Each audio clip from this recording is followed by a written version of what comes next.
My name is Maya. I am 32 years old and the founder of a venture capital firm in Atlanta.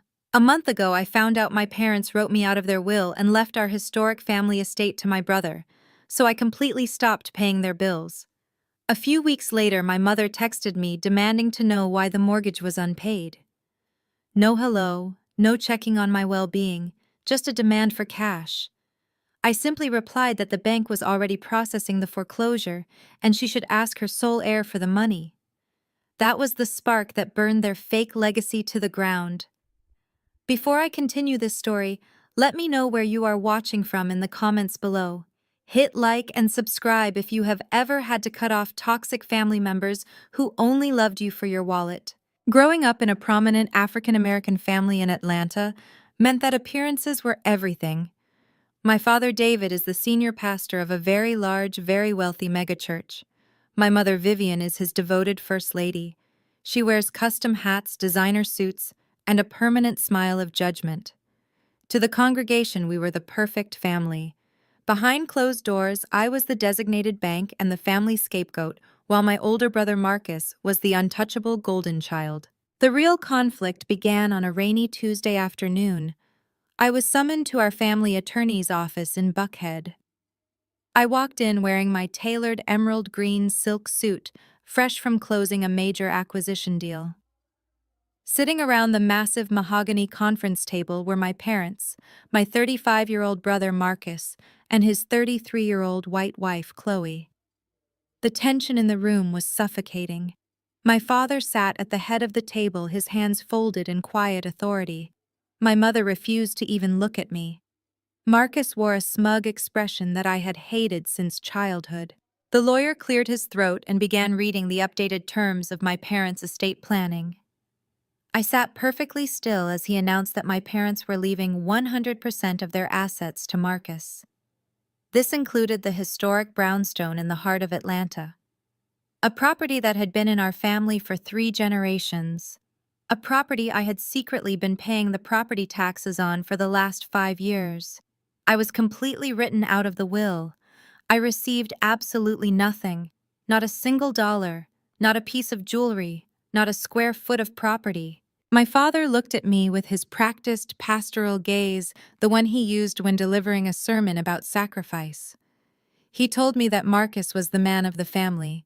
He said Marcus carried our last name and needed the foundation to build his legacy. My mother finally chimed in, adjusting her diamond necklace. She said I had chosen a secular, selfish path by focusing on my career instead of finding a husband.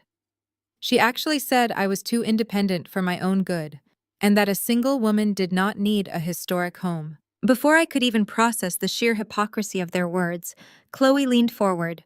She rested her hand on her slightly rounded, pregnant belly, deploying her best, most fragile victim voice. She looked at me with wide, sympathetic eyes and said I needed to look at this with positive energy. She told me that Marcus carries the family name and they needed the brownstone to build generational wealth for their children. She actually had the nerve to say, "Maya, you are a single woman. You do not need all these things. We need space to grow. You should be happy to support your brother's legacy."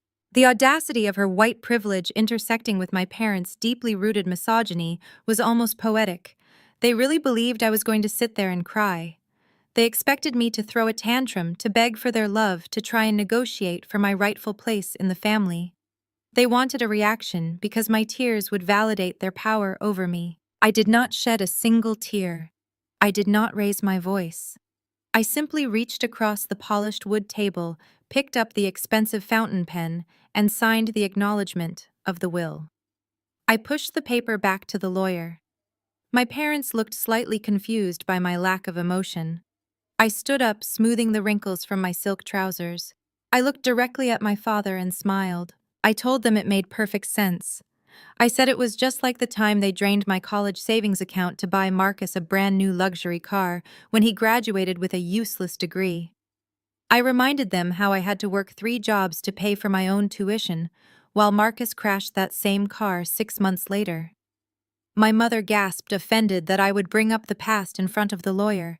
She told me I was being bitter and ungrateful. I ignored her and pulled my phone out of my purse. Right there in front of all of them, I called my private wealth management team. I put the phone on speaker. When my account manager answered, I gave my authorization code and issued a clear set of instructions. I told him to immediately cancel the 2 supplementary black credit cards issued under my name to David and Vivian Williams. I then instructed him to terminate the automatic wire transfers that covered the monthly mortgage on the brownstone, the payments for my father's luxury SUV, and my mother's country club membership fees. The color drained from my parents' faces so fast they looked ghostly. Marcus jumped out of his chair, demanding to know what I was doing. Chloe clutched her pearls, her fake sympathy entirely gone. My father tried to use his booming preacher voice to command me to put the phone down. He said I was humiliating the family. I looked at him and said that since I was no longer part of their legacy, I was no longer funding their lifestyle. I told Marcus that since he was the sole heir, he could start paying the $5,000 a month it took to keep his precious inheritance out of foreclosure. I hung up the phone, turned around, and walked out of the law office without looking back. The silence I left in my wake was absolute. They had completely forgotten that the lavish lifestyle they loved to flaunt was heavily subsidized by the daughter they deemed unworthy. I went back to my penthouse and poured myself a glass of expensive red wine, feeling lighter than I had in decades. But I knew my family. I knew their pride and their absolute addiction to appearances. They thought I would cool off and turn the money back on. They thought they could wait me out. They were wrong. Less than a week later, the consequences of their actions hit them in the most public way possible. My mother was hosting her monthly luncheon for the elite ladies of the church at one of the most expensive fine dining restaurants in the city. She loved to show off her wealth, ordering top-tier seafood and imported waters for a table of 12 judgmental women. When the check arrived for over $1,000, my mother confidently handed the waiter the supplementary credit card I had given her years ago. A few minutes later, the manager walked out to the table. In front of all the church ladies, he quietly informed my mother that the card had been declined. My mother, completely humiliated, tried to run the card again. Declined. She tried a second card. Declined. She had absolutely no money of her own to cover the bill. The panic that set in was just the beginning of their nightmare.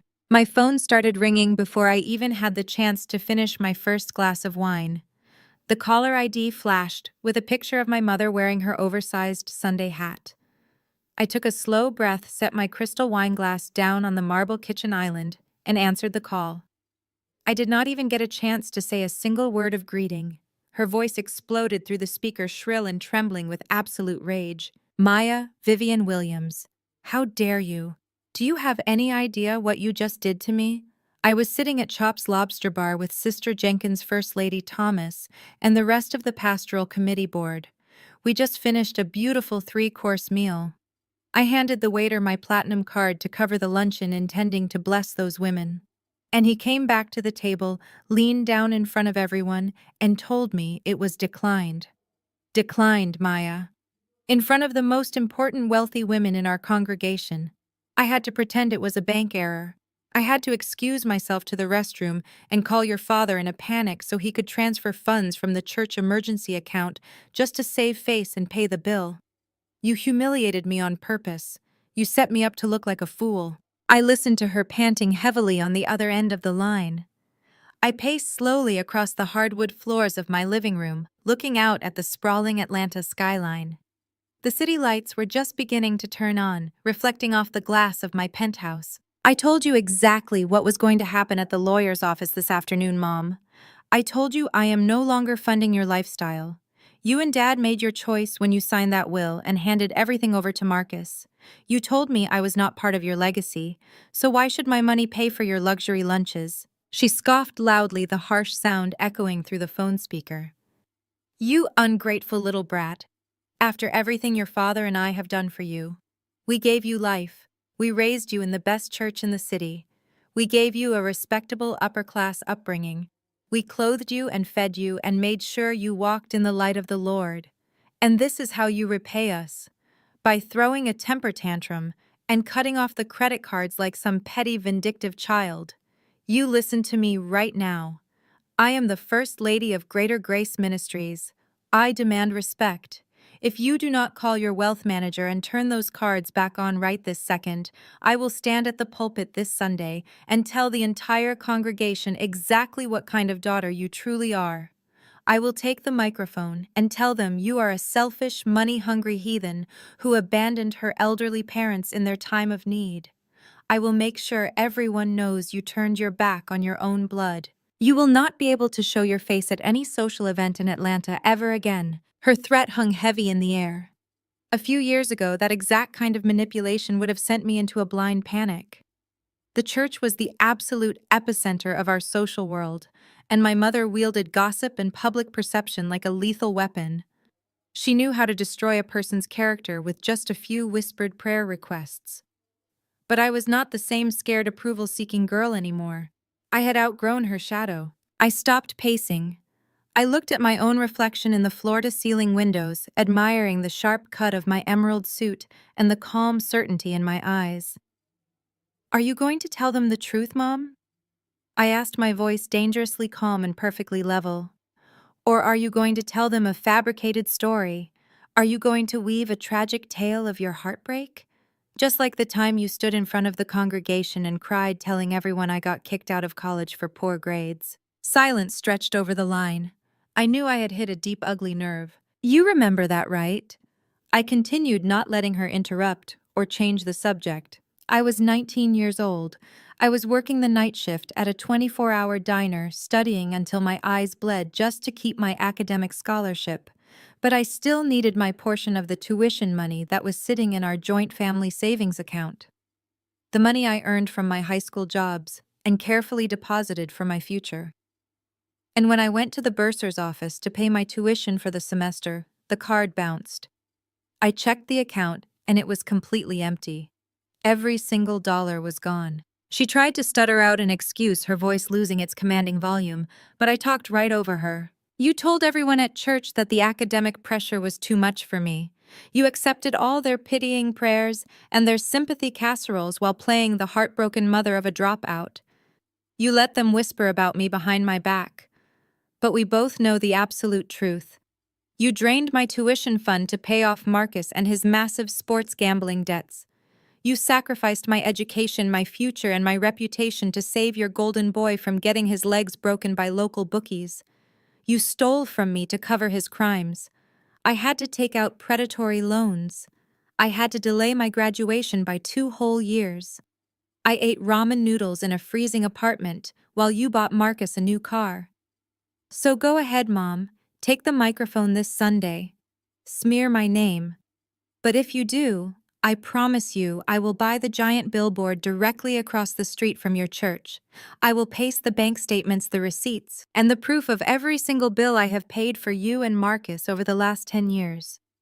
I will expose the fake luxury of your life to every single person who drives by." My mother gasped loudly, drawing in a ragged breath. She sounded as if I had physically struck her across the face. "You are sick," she spat, her voice venomous and shaking. "You are a cold, vindictive, nasty woman. Marcus is right about you. You have no loyalty to this family. You have no traditional values. You only care about yourself. You are dead to me, Maya. Do you hear me?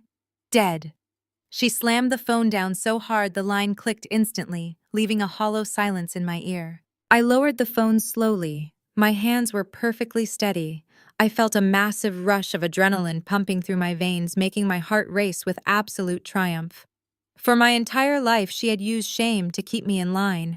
She had used the church, the tight-knit community, and the paralyzing fear of being a social outcast to force me into submission. But she had no power over me anymore. I had my own money, my own highly successful company, and my own independent life. Her words could no longer break me. I walked back to the kitchen island and picked up my wine glass. I took a long, deep sip, savoring the rich, complex flavors of the vintage red. The silence in the penthouse was beautiful and deeply satisfying. Suddenly, my phone vibrated aggressively against the marble countertop. The screen lit up with a text message notification. It was from Marcus. I picked it up and read the words. The message was dripping with his usual entitled arrogance and unearned confidence. You really think you did something today, huh? You think cutting off mom and dad makes you the boss. You are nothing but a jealous, lonely woman who cannot stand to see her older brother win. You have always been bitter that I am the favorite. But the joke is on you, little sister. I do not need your pathetic handouts anyway. I just used my power of attorney to mortgage the brownstone for $2.5 million. The funds hit my account next week for my new tech startup. I am going to be 10 times richer than you will ever be. Once my company takes off, I am going to make sure you have to beg on your knees to even walk through the front door of our family home. You just wait and see. I read the message twice to ensure I was fully comprehending his sheer stupidity. My eyes locked onto the amount. $2.5 million. He had actually mortgaged the historic family home. The gorgeous multi-million-dollar house that had been passed down through generations of our family. The exact house my parents had just gleefully handed over to him in their new will this very afternoon. He was leveraging a priceless piece of our family history for a doomed tech startup that had absolutely zero revenue, no product, and no viable business plan. A slow, genuine smile spread across my face, lighting up my features. Marcus had always been incredibly arrogant, but he was also breathtakingly foolish. He truly thought he was untouchable because our parents had always shielded him from the harsh consequences of the real world. He thought he had completely outsmarted me by finding another source of cash. He had absolutely no idea that he had just handed me the exact weapon I needed to legally and permanently destroy his entire world. A slow, genuine smile spread across my face, lighting up my features. Marcus had always been incredibly arrogant, but he was also breathtakingly foolish. He truly thought he was untouchable because our parents had always shielded him from the harsh consequences of the real world. He thought he had completely outsmarted me by finding another source of cash. He had absolutely no idea that he had just handed me the exact weapon I needed to legally and permanently destroy his entire world. I stared at the encrypted email from Sarah, the harsh blue light of my phone illuminating the dark interior of my car. $2.5 million. Federal fraud. Identity theft. My own family had not just crossed a line of morality, they had sprinted past the boundary of the law. They were so desperate to maintain their illusion of generational wealth and fund Marcus's phantom tech startup that they had forged my signature to secure a predatory loan. They had used my pristine credit score and my corporate financial history to guarantee a sum of money they could never repay. A cold, absolute calm washed over me.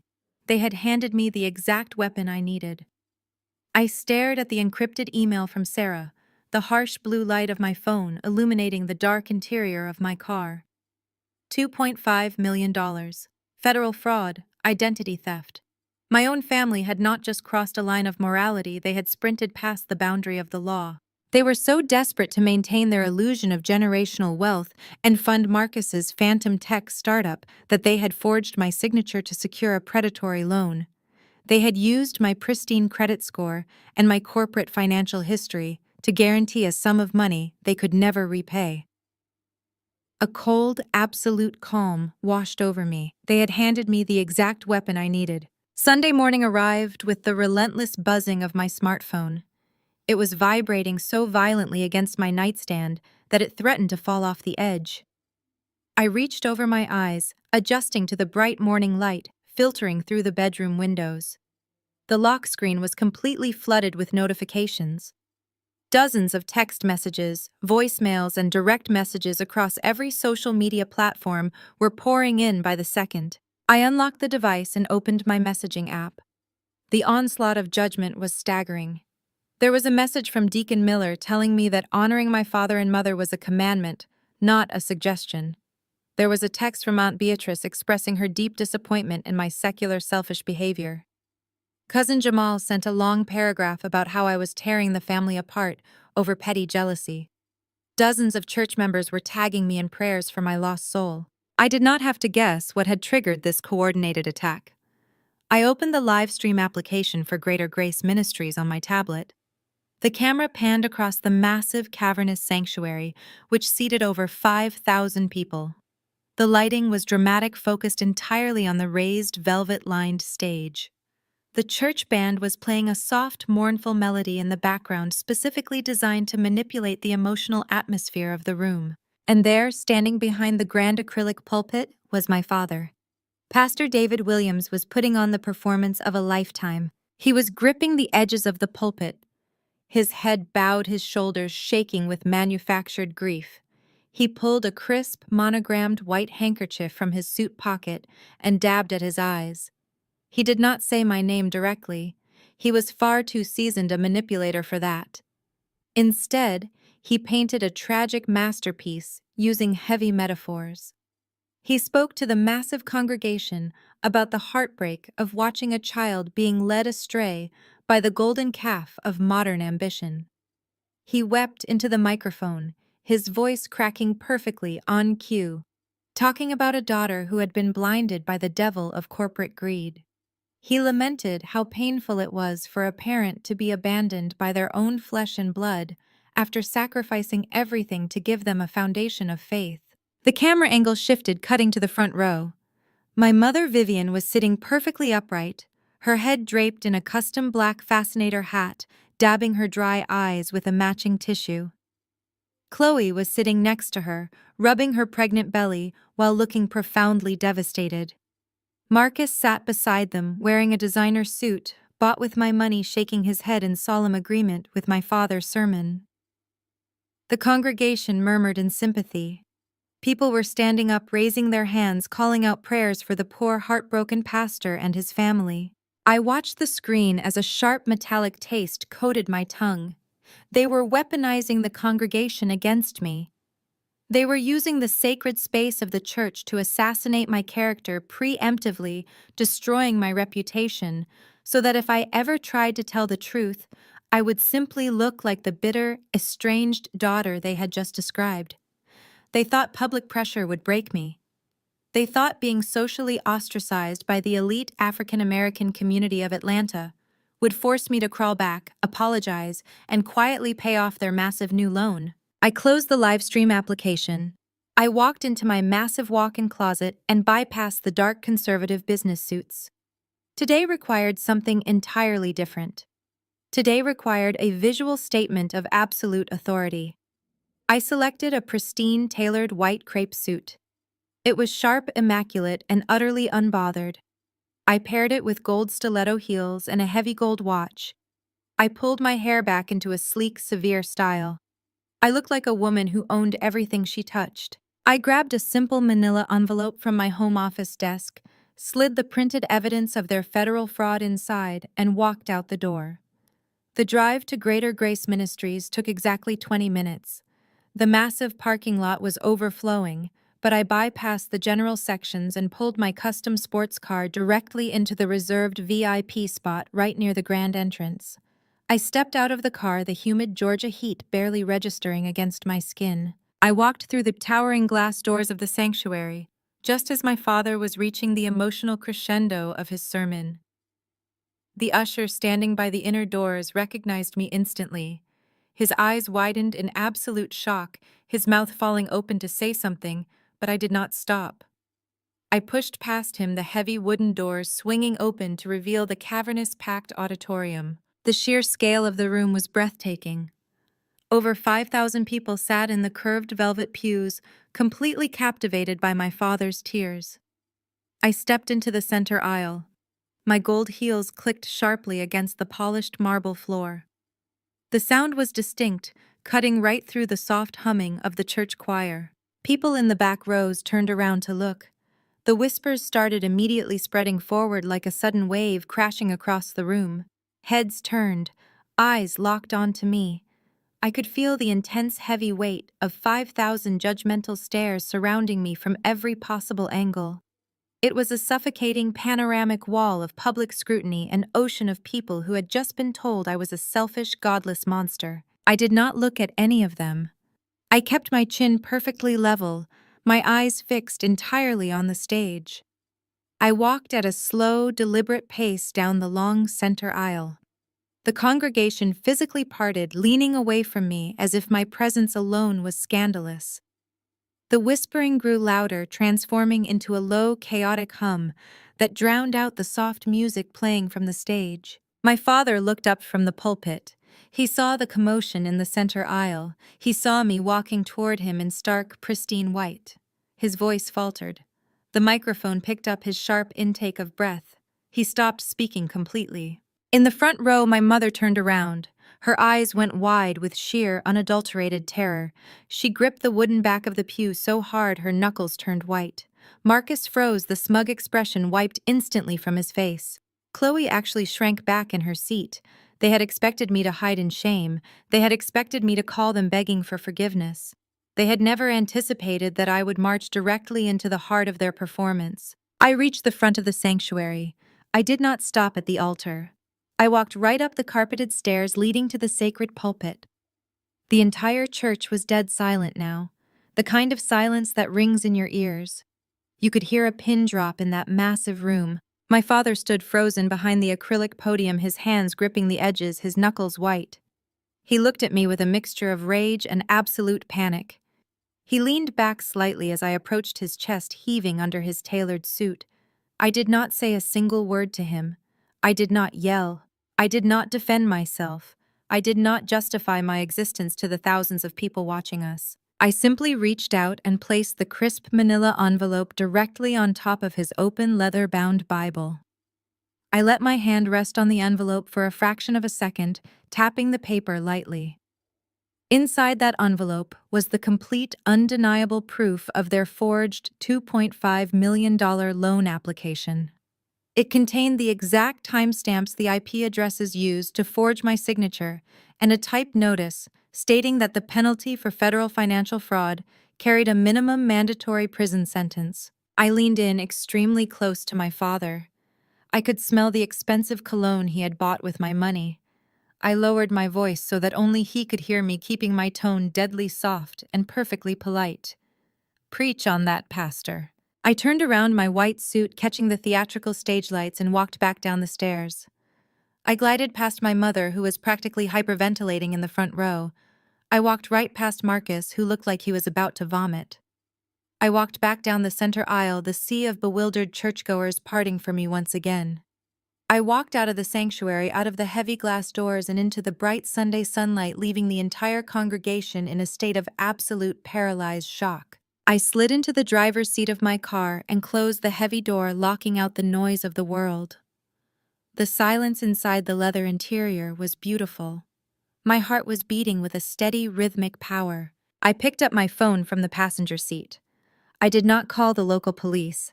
I did not call the FBI to report the stolen identity. Having my father and brother arrested for fraud would be too fast. It would allow them to play the victims of a broken justice system. It would let my mother cry on television about her persecuted family. That was not enough. I needed to dismantle their entire foundation. I needed to own the ground they walked on. I scrolled through my contacts and dialed the private number for my personal corporate attorney. He answered on the second ring. Maya. He said, his voice crisp and professional. Have you reviewed the evidence Sarah sent over regarding the forged loan documents? Do you want me to contact the federal authorities and file the fraud charges? I stared out the windshield at the towering steeple of Greater Grace Ministries. No, I said, my voice smooth and perfectly calculated. Do not report them to the authorities. Do not flag the fraud. I want you to contact the private equity firm they applied to. I want you to use Apex Capital, my secondary shell investment fund, to quietly buy out that exact debt portfolio.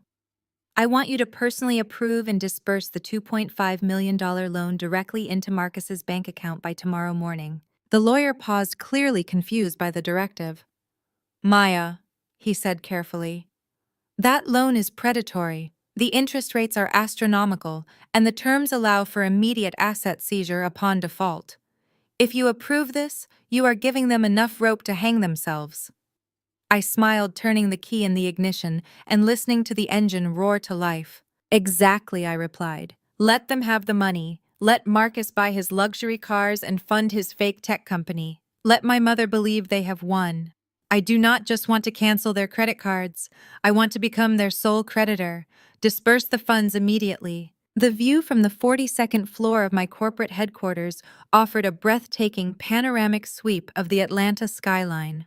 My office was a fortress of glass steel and polished walnut. It was a physical manifestation of everything I had built with my own two hands. The space was completely insulated from the noise of the city below, designed for absolute focus and high-level negotiations. It was certainly not designed for petty family drama. I stood by the floor-to-ceiling window, watching the morning traffic crawl along the interstate, still feeling the lingering satisfaction of my phone call with my attorney. The trap had been successfully set. The funds were being prepared for disbursement. Marcus was about to willingly sign his own financial death warrant. The heavy silence of my sanctuary was suddenly shattered by a loud commotion outside my double-glass doors. I turned just in time to see my executive assistant stepping backward, holding her hands up defensively. Pushing right past her, practically vibrating with unearned entitlement, was my sister-in-law, Chloe. She marched into my office as if she held the deed to the building. She was wearing a pastel tweed suit that was trying desperately to scream old money, but instead whispered clearance rack. Clutched tightly in her hand, displayed prominently for maximum visibility, was a bright orange leather handbag. My assistant looked at me, her face flushed with apology, and asked if she should call building security. I simply raised my hand, giving her a subtle nod to dismiss herself. I told her it was fine and that my guest would not be staying long. The heavy glass doors clicked shut, sealing Chloe and me inside the expansive room. Chloe took a deep breath, smoothing down the front of her tweed jacket. Her eyes darted around the massive office, taking in the custom art pieces, the sprawling private conference area, and the absolute luxury of the space. I could see a brief, unmistakable flash of intense jealousy cross her face before she forcefully arranged her features into an expression of deep, sickeningly sweet maternal concern.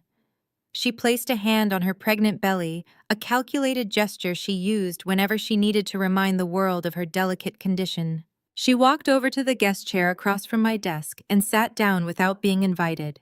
She placed the bright orange bag right in the center of my pristine glass desk. Maya. She began using a soft, breathy voice that she usually reserved for speaking to toddlers or Sunday school classes. I know you are probably surprised to see me, but I felt it was incredibly important for us to sit down and talk woman to woman, without the men around to complicate things. I walked slowly from the window to my desk.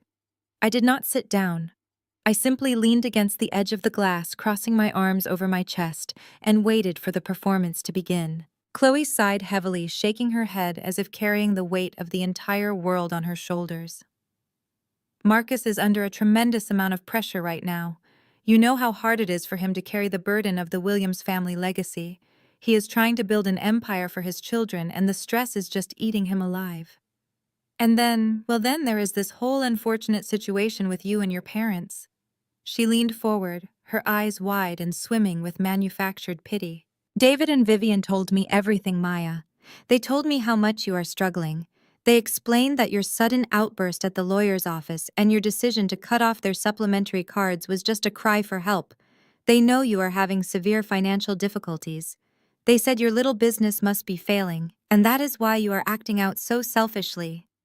It is financially terrifying to be a single woman with no husband to fall back on.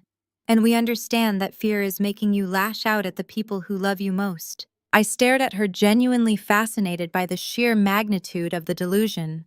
My parents, entirely dependent on my money to fund their luxury lifestyle, had actually convinced their gullible daughter-in-law that I was the one going broke. They had spun a narrative where my refusal to be extorted was actually a symptom of my own poverty. Chloe reached into her fake designer bag and pulled out a leather checkbook. She opened it with a grand theatrical flourish and clicked a pen. Marcus and I discussed it, she said, her voice dripping with extreme condescension. And we want to be the bigger people. We want to extend grace. We know you need cash right now, so I'm going to write you a personal check for $10,000. Consider it a gift to help you get back on your feet. She paused, holding the pen over the paper, looking up at me with a sharp, calculating glint in her eye. But she continued, lowering her voice conspiratorially. In exchange for this financial blessing, you need to do the right thing for the family. We need you to immediately contact the bank and completely withdraw whatever ridiculous complaint you filed regarding that forged signature on the loan documents. It was just a minor administrative misunderstanding. Marcus simply signed on your behalf to expedite the paperwork. It is not a big deal. Take the $10,000, drop the complaint, and let the family move forward in peace. She smiled fully, believing she had just executed a masterful mafia-level negotiation. She truly thought she was standing on the high ground, offering a lifeline to a desperate, bitter woman. I let the silence stretch out in the room. I let it drag on until her confident smile began to waver, replaced by a nervous twitch at the corner of her mouth. I slowly stood up straight. I walked around the desk, standing directly over her. I looked down at the bright orange bag she had placed so proudly on my workspace. I reached out and ran a single finger over the stitching on the handle. "Put your checkbook away, Chloe," I said, my voice dangerously soft and perfectly flat. She bristled, her back stiffening against the chair. "Maya, do not let your pride ruin you. $10,000 is a lot of money for someone in your position." I tapped the bright orange leather of her handbag. I told her that the stitching on the handle of her supposed Hermes Birkin was perfectly uniform, indicating it was machine-sewn rather than hand-stitched by an artisan. I pointed out that the hardware was overly brassy and the stamping was slightly crooked. I informed her that she was carrying a mid-tier counterfeit bag that likely cost her $300 on a sketchy internet website. Chloe turned bright red, instantly snatching the bag off my desk and clutching it to her chest, as if I had physically assaulted her. Then I opened my desk drawer. I pulled out a thick, professionally bound document and tossed it onto the glass surface right in front of her. It landed with a heavy, satisfying thud. I told her to open it. She stared at the document, her breathing becoming shallow and rapid.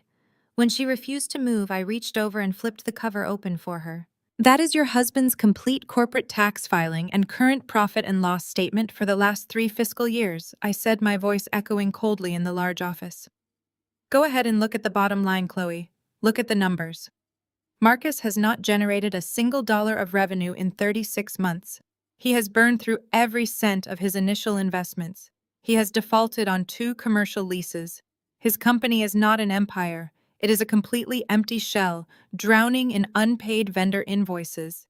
You are offering me a $10,000 check from a bank account that is currently overdrawn by $400. Chloe stared at the financial report, her eyes tracking the endless columns of red ink and negative balances.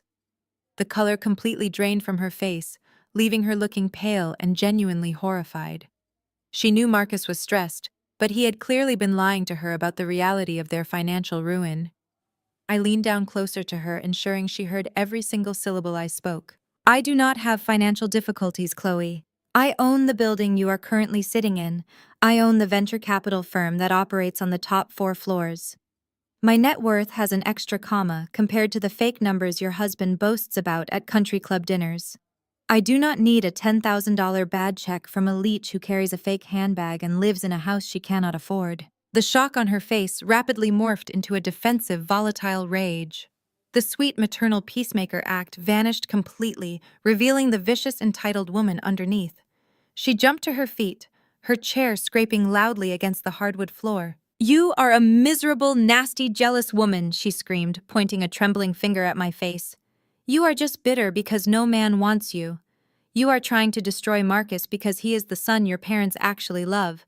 You think you are so smart with your fancy office and your money, but you are nothing. You are a sad, lonely spinster who will die alone with her bank accounts." I did not flinch.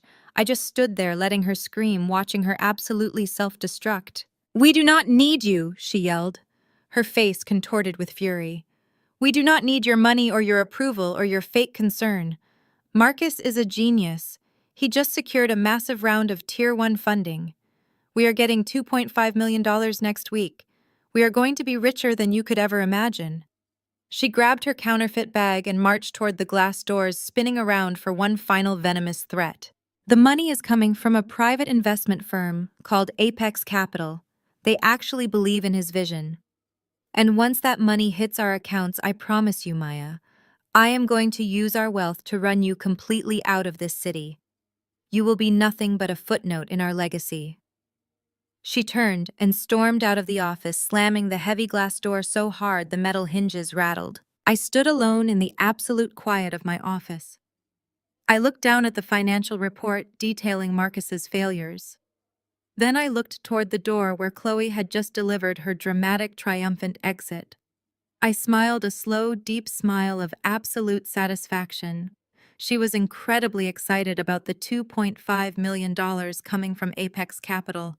She was ready to conquer the world with that money. What the foolish, arrogant woman did not realize was that I was the sole founder, president, and majority shareholder of Apex Capital, and I was about to own their entire miserable existence. I walked slowly toward the custom wet bar tucked into the far corner of my executive office, my heels sinking slightly into the plush carpet. The afternoon sun had begun its descent, casting long, golden shadows across the polished walnut floor.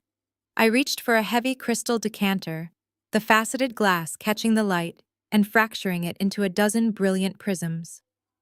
I poured a generous measure of a bold vintage Cabernet Sauvignon into a long-stemmed glass. The rich ruby liquid swirled smoothly against the crystal. The entire world outside my floor-to-ceiling windows seemed to slow down, matching the deliberate, unhurried rhythm of my breathing. This was the quiet, exquisite calm right before the storm. My secure desktop terminal chimed with a soft, singular notification. I carried my wine glass back to my desk, my movements fluid and completely relaxed. I tapped the spacebar to wake the screen. It was an encrypted confirmation message from Sarah, my lead financial investigator. The subject line was remarkably brief. Disbursement complete. Funds transferred. I took a slow, deliberate sip of the wine, letting the complex flavors settle on my tongue. $2.5 million had just successfully cleared the highest security protocols of Apex Capital and landed directly into Marcus's personal checking account. The bait had been completely swallowed. The trap was locked. I knew exactly what Marcus would do with that money.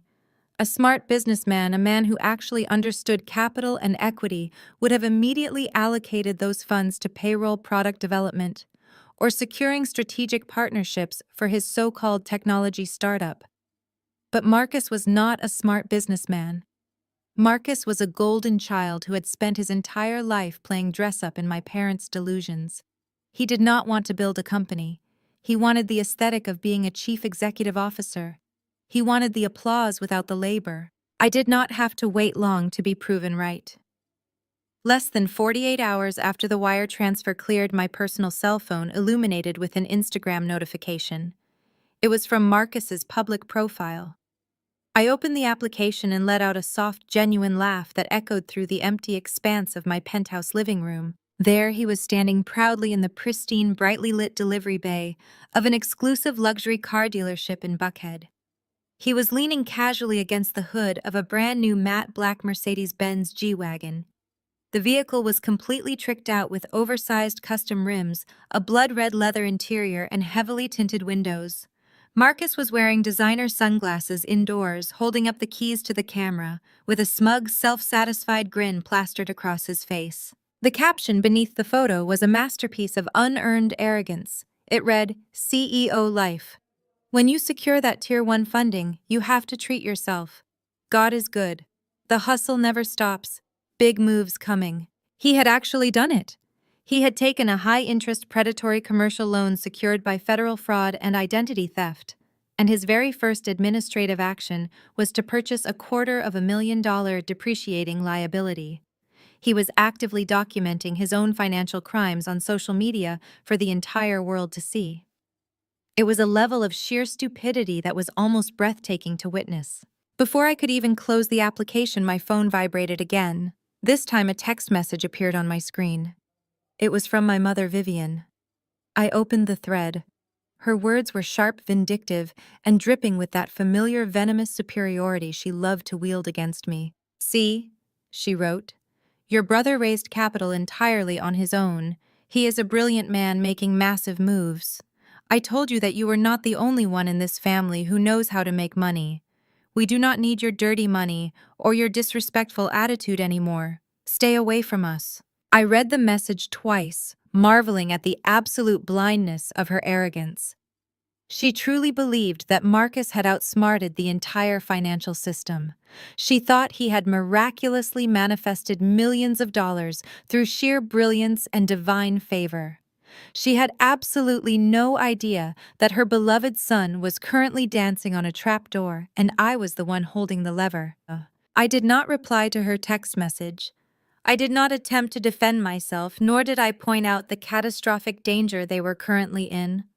Silence is the most terrifying weapon you can use against a narcissist. I simply locked my phone, set it face down on the marble kitchen island, and picked up my wine glass. Let them celebrate. Let them gorge themselves on the illusion of victory. The following morning, I arrived at my office early. The city was still waking up, a blanket of soft fog rolling through the downtown streets. I sat at the head of my private conference table. Sarah sat across from me, a thick stack of legal dossiers neatly aligned in front of her. "We are moving to the final phase," I said, my voice strictly business. "I want a complete update on the primary paper." Sarah nodded, opening the first dossier and sliding it across the polished wood toward me. "It is exactly as you suspected, Maya. The new loan from Apex Capital is secured as a secondary lien against the historic family brownstone. However, I quietly reached out to their primary mortgage lender, the national bank holding the original deed." She tapped a red highlighted column on the financial spreadsheet. "Your parents have been severely delinquent on the primary mortgage for 8 consecutive months. They have been entirely focused on keeping up appearances, buying designer clothes, and funding their church luncheons, completely ignoring the core debt on the property. The primary bank has already issued 2 warnings. They are currently drafting the pre-foreclosure notices. The bank considers the property a toxic asset, and they are incredibly eager to offload the risk before it becomes a public legal mess." A cold, calculated smile touched the corners of my mouth. "Buy it," I commanded softly. Sarah looked up, her pen hovering over her notepad. "Buy the entire primary mortgage." "Yes," I said, leaning forward and resting my forearms on the cool glass of the conference table. "I want Apex Capital to aggressively acquire the primary debt from the national bank. Offer them a slight premium to expedite the transfer of the deed directly to our holding company by the end of the week. I do not just want to hold the secondary predatory loan. I want to own the original paper. I want to be the sole entity holding every single legal right to that historic family home." Sarah smiled, fully understanding the ruthless architecture of the trap. "I will initiate the corporate buyout immediately. Once the transfer is complete, Apex Capital will legally own the entire brownstone. If Marcus defaults on a single payment, or if he violates the strict commercial use covenants of the $2.5 million loan by, for instance, purchasing a luxury vehicle for personal use, we have the legal authority to trigger an immediate non-negotiable asset seizure." "Make it happen," I said, standing up from the table, "and ensure my name remains completely shielded behind the corporate LLC until I am ready to reveal it." 3 days passed in absolute beautiful silence. I immersed myself in the legitimate operations of my firm, closing acquisitions, and expanding my actual empire, while my family gleefully spent borrowed money on a fantasy. On Thursday afternoon, my receptionist walked into my office carrying a large, thick envelope. It was made of heavy, cream-colored cardstock, the kind used for high society weddings and elite charity galas. It was sealed with a shimmering gold wax stamp bearing the initial W for Williams. I took the envelope from her and sliced it open with a silver letter opener. Inside was a lavish, professionally printed invitation. The elegant calligraphy looped across the page, announcing the event of the season. It was an invitation to the Williams Family Legacy Anniversary Gala. The event was to be held at the historic brownstone that coming Saturday night. The text boasted that the gala was being thrown to celebrate the monumental success and recent massive Tier 1 funding round of Marcus's new technology firm. They were throwing a massive catered party to celebrate the money I had just secretly loaned them. Tucked neatly behind the formal invitation was a smaller handwritten note card. I immediately recognized my mother's sharp, aggressive handwriting. I pulled the card out and read the brief message. "We decided to be the bigger people and invite you. Come see what real generational wealth looks like. Come learn how to be a successful person. Try not to embarrass us." I stared at the handwritten note for a long time. The sheer towering audacity of my mother inviting me to my own childhood home to learn about success from a brother who had just committed federal fraud to buy a car was almost poetic. They were so incredibly eager to humiliate me. They wanted me to stand in the corner of that grand historic house and watch them be toasted by Atlanta's elite. They wanted to force me to watch Marcus accept the crown as the triumphant savior of the family name.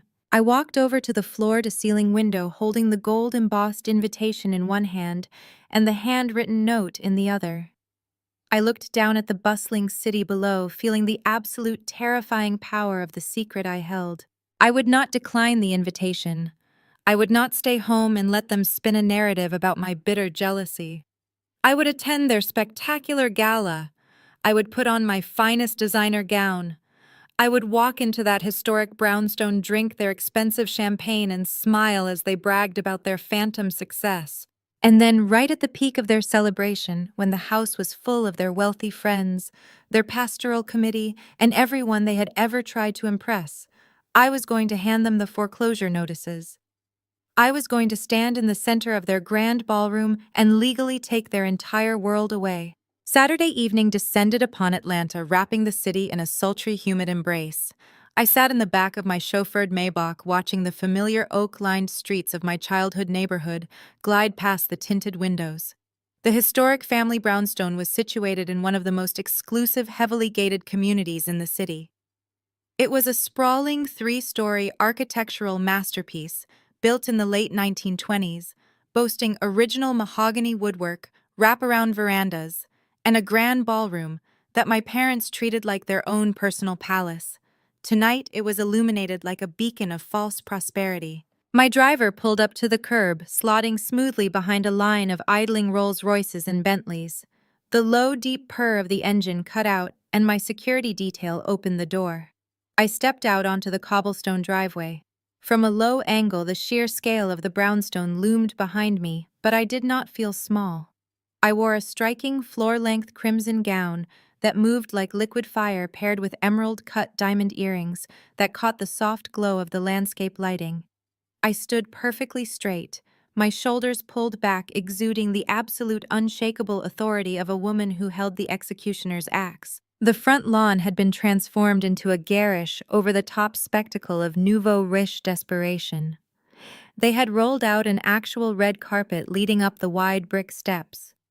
Two massive, aggressively carved ice sculptures shaped like the letter W flanked the entrance, slowly weeping water onto the pristine walkway, and parked dead center, intentionally blocking the grand fountain so that every single guest was forced to walk around it, was Marcus's brand new matte black Mercedes G-Wagon. It was a glaring monument to his stupidity, purchased with the very funds I had secretly wired him just days ago. I walked up the red carpet, my heels clicking sharply against the brick. The heavy oak doors were propped wide open, spilling golden light, and the sound of a live jazz quartet out into the night air. The moment I crossed the threshold, the sheer scale of their financial recklessness washed over me. The grand foyer and adjoining ballroom were packed shoulder to shoulder with Atlanta's elite. It was a curated mix of the wealthiest members of Greater Grace Ministries, local politicians my father had aggressively courted, and desperate social climbers clinging to the illusion of the Williams family legacy. Waiters in crisp white tuxedos circulated with silver trays of champagne and hors d'oeuvres coated in truffle shavings. At the center of the room, Marcus and Chloe were putting on the performance of a lifetime. They were holding court, completely surrounded by a circle of fawning admirers. Marcus was wearing a bespoke velvet tuxedo, swirling a glass of scotch, and laughing a little too loudly at his own jokes. Chloe was draped in a silver sequined gown, her wrist heavy with a stack of diamond tennis bracelets that were definitely not counterfeit this time. They were playing the roles of the brilliant tech visionary and his supportive, glamorous wife to absolute perfection. They were literally drinking my money. I took a step further into the foyer, ready to slip into the crowd and watch the disaster unfold. But my mother was standing guard like a hawk. Vivian spotted me instantly. She was wearing an opulent, deep purple gown that hugged her frame, her neck glittering with heavy amethysts. The moment she saw me, her eyes narrowed into sharp, predatory slits.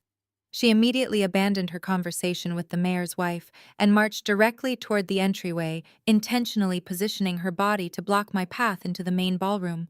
She did not want a private conversation. She wanted an audience. She wanted to make a spectacle of my arrival to reinforce the narrative she had spun at the pulpit the previous Sunday. As she approached, she raised her voice, projecting it clearly over the soft jazz music so that the surrounding guests, including several prominent church gossips, would hear every single word. "Maya, darling," she announced, her tone dripping with a sickening theatrical blend of maternal pity and vicious condescension. "I am so incredibly surprised to see you here. Honestly, I am just glad you dared to come show your face tonight, especially considering you are currently unemployed and struggling so much with your finances." The music did not stop, but the conversations in our immediate vicinity certainly did. Heads turned, eyes locked onto me. A sudden tense hush fell over the grand foyer as the church elite leaned in their ears, practically burning with anticipation. Sister Jenkins, standing just a few feet away, actually pressed a hand to her pearls, her eyes wide with manufactured sympathy. My mother stood tall, a smug, triumphant smile plastered across her face. She truly believed she had just delivered a fatal, humiliating blow.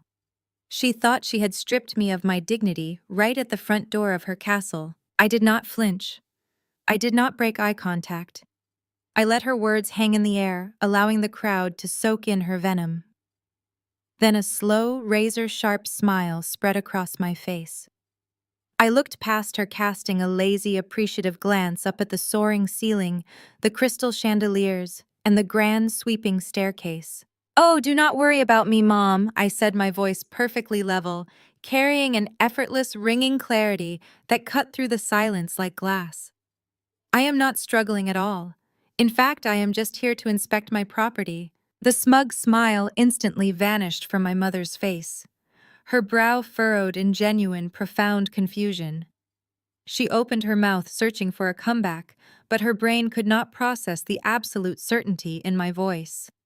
Sister Jenkins gasped softly, exchanging a bewildered look with the woman standing next to her. "Inspect my property." The words made no sense to them. They thought I was delusional. They thought I was having a mental break from the stress of my supposed unemployment. I did not give my mother the chance to recover. I stepped smoothly around her frozen figure and glided straight into the heart of the ballroom. I walked past the towering floral arrangements that cost more than most people's annual rent. I walked past the carving stations and the open bars, fully aware that every single hors d'oeuvre, every drop of vintage wine, and every sequin on Chloe's dress was financed by Apex Capital. They were throwing a party in a house that my holding company now legally owned, using cash from a loan that gave me the unilateral power to seize all their assets. It was the most exquisite, beautifully poetic irony I had ever experienced. I found a quiet spot near the grand stone fireplace and accepted a glass of champagne from a passing waiter. I leaned against the mantel, savoring the crisp, dry taste of the wine as I watched my family continue their charade. Marcus caught my eye from across the room. He gave me a mocking little salute with his Scotch glass, clearly riding the high of his stolen wealth. I raised my champagne flute in return, my smile cold and knowing. The atmosphere in the room slowly began to shift. The jazz quartet brought their song to a graceful close and put their instruments down. The low hum of conversation gradually faded as the lights in the grand ballroom were dimmed, leaving only the spectacular glow of the massive chandelier illuminating the sweeping mahogany staircase. My father stepped out onto the mid-level landing of the stairs, perfectly positioned above the crowd so that everyone was forced to look up at him. He was in his element. Pastor David Williams bathed in warm golden light, preparing to address his loyal flock. He tapped the microphone he was holding, the sharp thumping sound echoing through the expansive house and demanding absolute silence. The guests turned their attention to the staircase, their faces lifted in rapt anticipation. My mother hurried to the bottom of the stairs, clasping her hands together in a pose of pure devotion. Marcus and Chloe moved to the front of the crowd, standing directly beneath my father, practically vibrating with greedy excitement. My father cleared his throat, his deep, resonant voice filling the silence. Family, friends, and esteemed guests, he began flashing his signature charismatic smile. We have gathered here tonight in this historic home, not just to celebrate the blessings of the present, but to secure the absolute certainty of our future. We are here to witness the passing of the torch. He reached into the inside pocket of his tuxedo jacket and slowly pulled out a thick leather-bound document folio. He held it up for the entire room to see. The crowd murmured in polite awe. Tonight, my father continued, his voice swelling with dramatic pride. We celebrate my son Marcus securing monumental funding to launch his visionary company. And to honor his brilliance, his mother and I are officially and publicly transferring the full deed, the legacy, and the absolute ownership of this historic family estate directly into his name. The grand foyer erupted into thunderous, rapturous applause. The sound bounced off the soaring ceilings and the crystal chandeliers, a deafening wave of validation for a man who had earned absolutely none of it. My father, beaming with the righteous pride of a patriarch securing his bloodline, held out the thick leather folio. Marcus stepped forward. He paused for just a fraction of a second, ensuring the hired photographer captured his profile in the golden light before pulling our father into a deep, theatrical embrace. The church elders clapped harder. The mayor nodded with solemn approval. Standing near the front, Chloe pressed a manicured hand to her chest, her eyes shimmering with manufactured tears as she gazed up at her husband. She looked exactly like a queen consort watching her king be crowned. My father handed the folio over. Inside that expensive embossed leather casing was a piece of paper transferring the family trust and the deed of the brownstone into Marcus's name. What neither my father, my mother, nor my arrogant brother realized was that the paper was entirely worthless. You cannot transfer a legacy when the bank has already repossessed the bricks and mortar. But they did not know that yet. To them, this was the ultimate victory. Marcus took the document with a grave, practiced nod. He handed it down to Chloe, who received it as if it were the Holy Grail itself, clutching it to her silver-sequined gown. Then Marcus turned back to the crowd. He reached out and adjusted the microphone stand, his heavy gold cufflinks flashing in the light. If a camera were tracking this precise moment in time, it would have panned seamlessly from the flushed, deeply triumphant face of my brother, soaking in the absolute adoration of the room, straight through the crowd, to the freezing, immaculate stillness of my own smile. "Thank you, Marcus," began, his voice dropping into a smooth, practiced baritone that he had clearly copied from our father. "Thank you all so much. I look out at this room tonight, and I see family. I see pillars of the community. I see the people who have stood by the Williams name through thick and thin."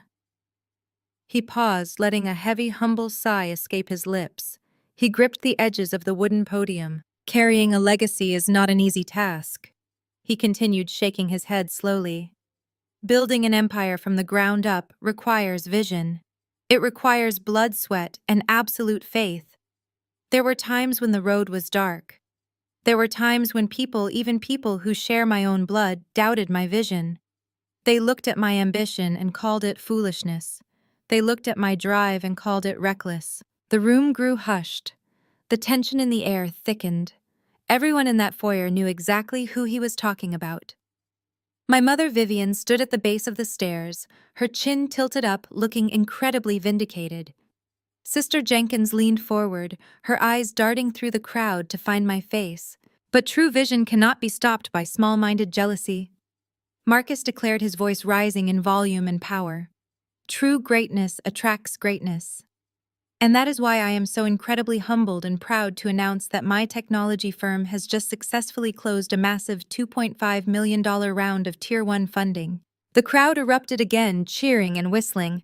Marcus held up a hand, asking for silence, so he could deliver his final fatal blow. His eyes scanned the room, locking directly onto mine. He did not look away. He wanted to make sure I felt every single syllable. This funding did not come from a bank. Marcus said, a cruel, mocking edge creeping into his tone. It came from a premier aggressive venture capital firm called Apex Capital, a firm that actually understands excellence, a firm that looks at the market and knows a winner when they see one. He leaned closer to the microphone, his eyes burning with absolute toxic arrogance as he stared me down. "I have learned a very hard lesson on my journey to the top," he said, his voice dropping into a harsh whisper that echoed through the grand house. "I have learned that there are people in this world who are born to wear the crown, and there are those who are simply destined to be the stepping stones. You cannot let the stepping stones hold you back. You have to know your place in the kingdom. So tonight, as I take ownership of this historic family estate, I want to publicly thank Apex Capital for recognizing my crown." He smiled, a wide, breathtakingly vicious smile. The ballroom exploded into applause. Chloe let out a sharp whoop of joy. My father clapped his hands together, his face glowing with patriarchal pride. My mother turned to look at me, her face a mask of pure, unadulterated triumph. They had done it. They had publicly humiliated the difficult, ungrateful daughter and elevated the golden son to the level of a god. I stood near the grand fireplace, letting the waves of applause wash over me. I did not shrink. I did not look away. I simply raised my champagne flute, took one final slow sip of the crisp wine, and placed the empty crystal glass onto the silver tray of a paralyzed, wide-eyed waiter. It was time. I smoothed my hands down the front of my crimson gown. I rolled my shoulders back, feeling the cool, heavy weight of the emerald-cut diamonds against my skin. I stepped away from the fireplace and began to walk. The crowd in front of me, naturally, almost involuntarily, began to part. The sea of tuxedos and expensive evening gowns separated as I moved toward the grand mahogany staircase. My heels clicked with a steady, rhythmic, terrifying precision against the polished hardwood floor. The applause began to falter, rippling into a confused, low murmur, as the guests realized the family scapegoat was not retreating to the shadows. She was advancing to the front lines. My mother saw me moving, and panic instantly shattered her triumphant facade. She lunged forward, attempting to physically block my path at the base of the stairs. "Maya," she hissed, her voice a frantic, venomous whisper, her eyes wide with desperate warning. Do not you dare ruin your brother's moment. Turn around and walk out the front door right now." I did not stop walking. I did not even slow down. As I reached her, I simply locked my eyes onto hers and spoke with a coldness that made her physically recoil. "Move, Vivian, or I will have security remove you from my property." The words did not process in her brain. She stood frozen in absolute shock, her mouth hanging open, trying to decipher the sheer authority in my voice. Before she could recover, I swept past her, my crimson dress brushing against her purple gown. I began to ascend the stairs. Above me on the landing, the celebratory smiles on the faces of my father and brother rapidly evaporated. David stiffened, his pastoral composure cracking as he gripped the railing. Marcus glared down at me, his jaw clenched so tightly a muscle jumped in his cheek. He was furious that I was daring to interrupt his coronation, but he was completely trapped. He could not yell at me. He could not push me down the stairs. The mayor of Atlanta, the chief of police, and half of the church elders were watching us with bated breath. He was imprisoned by his own desperate need to maintain his public image. I reached the landing. I was now standing shoulder to shoulder with the golden child and the patriarch. The height advantage they had enjoyed moments ago was completely neutralized. "Maya," David whispered through gritted teeth, maintaining a rigid plastic smile for the crowd below. "Go back down the stairs immediately. This is not your time."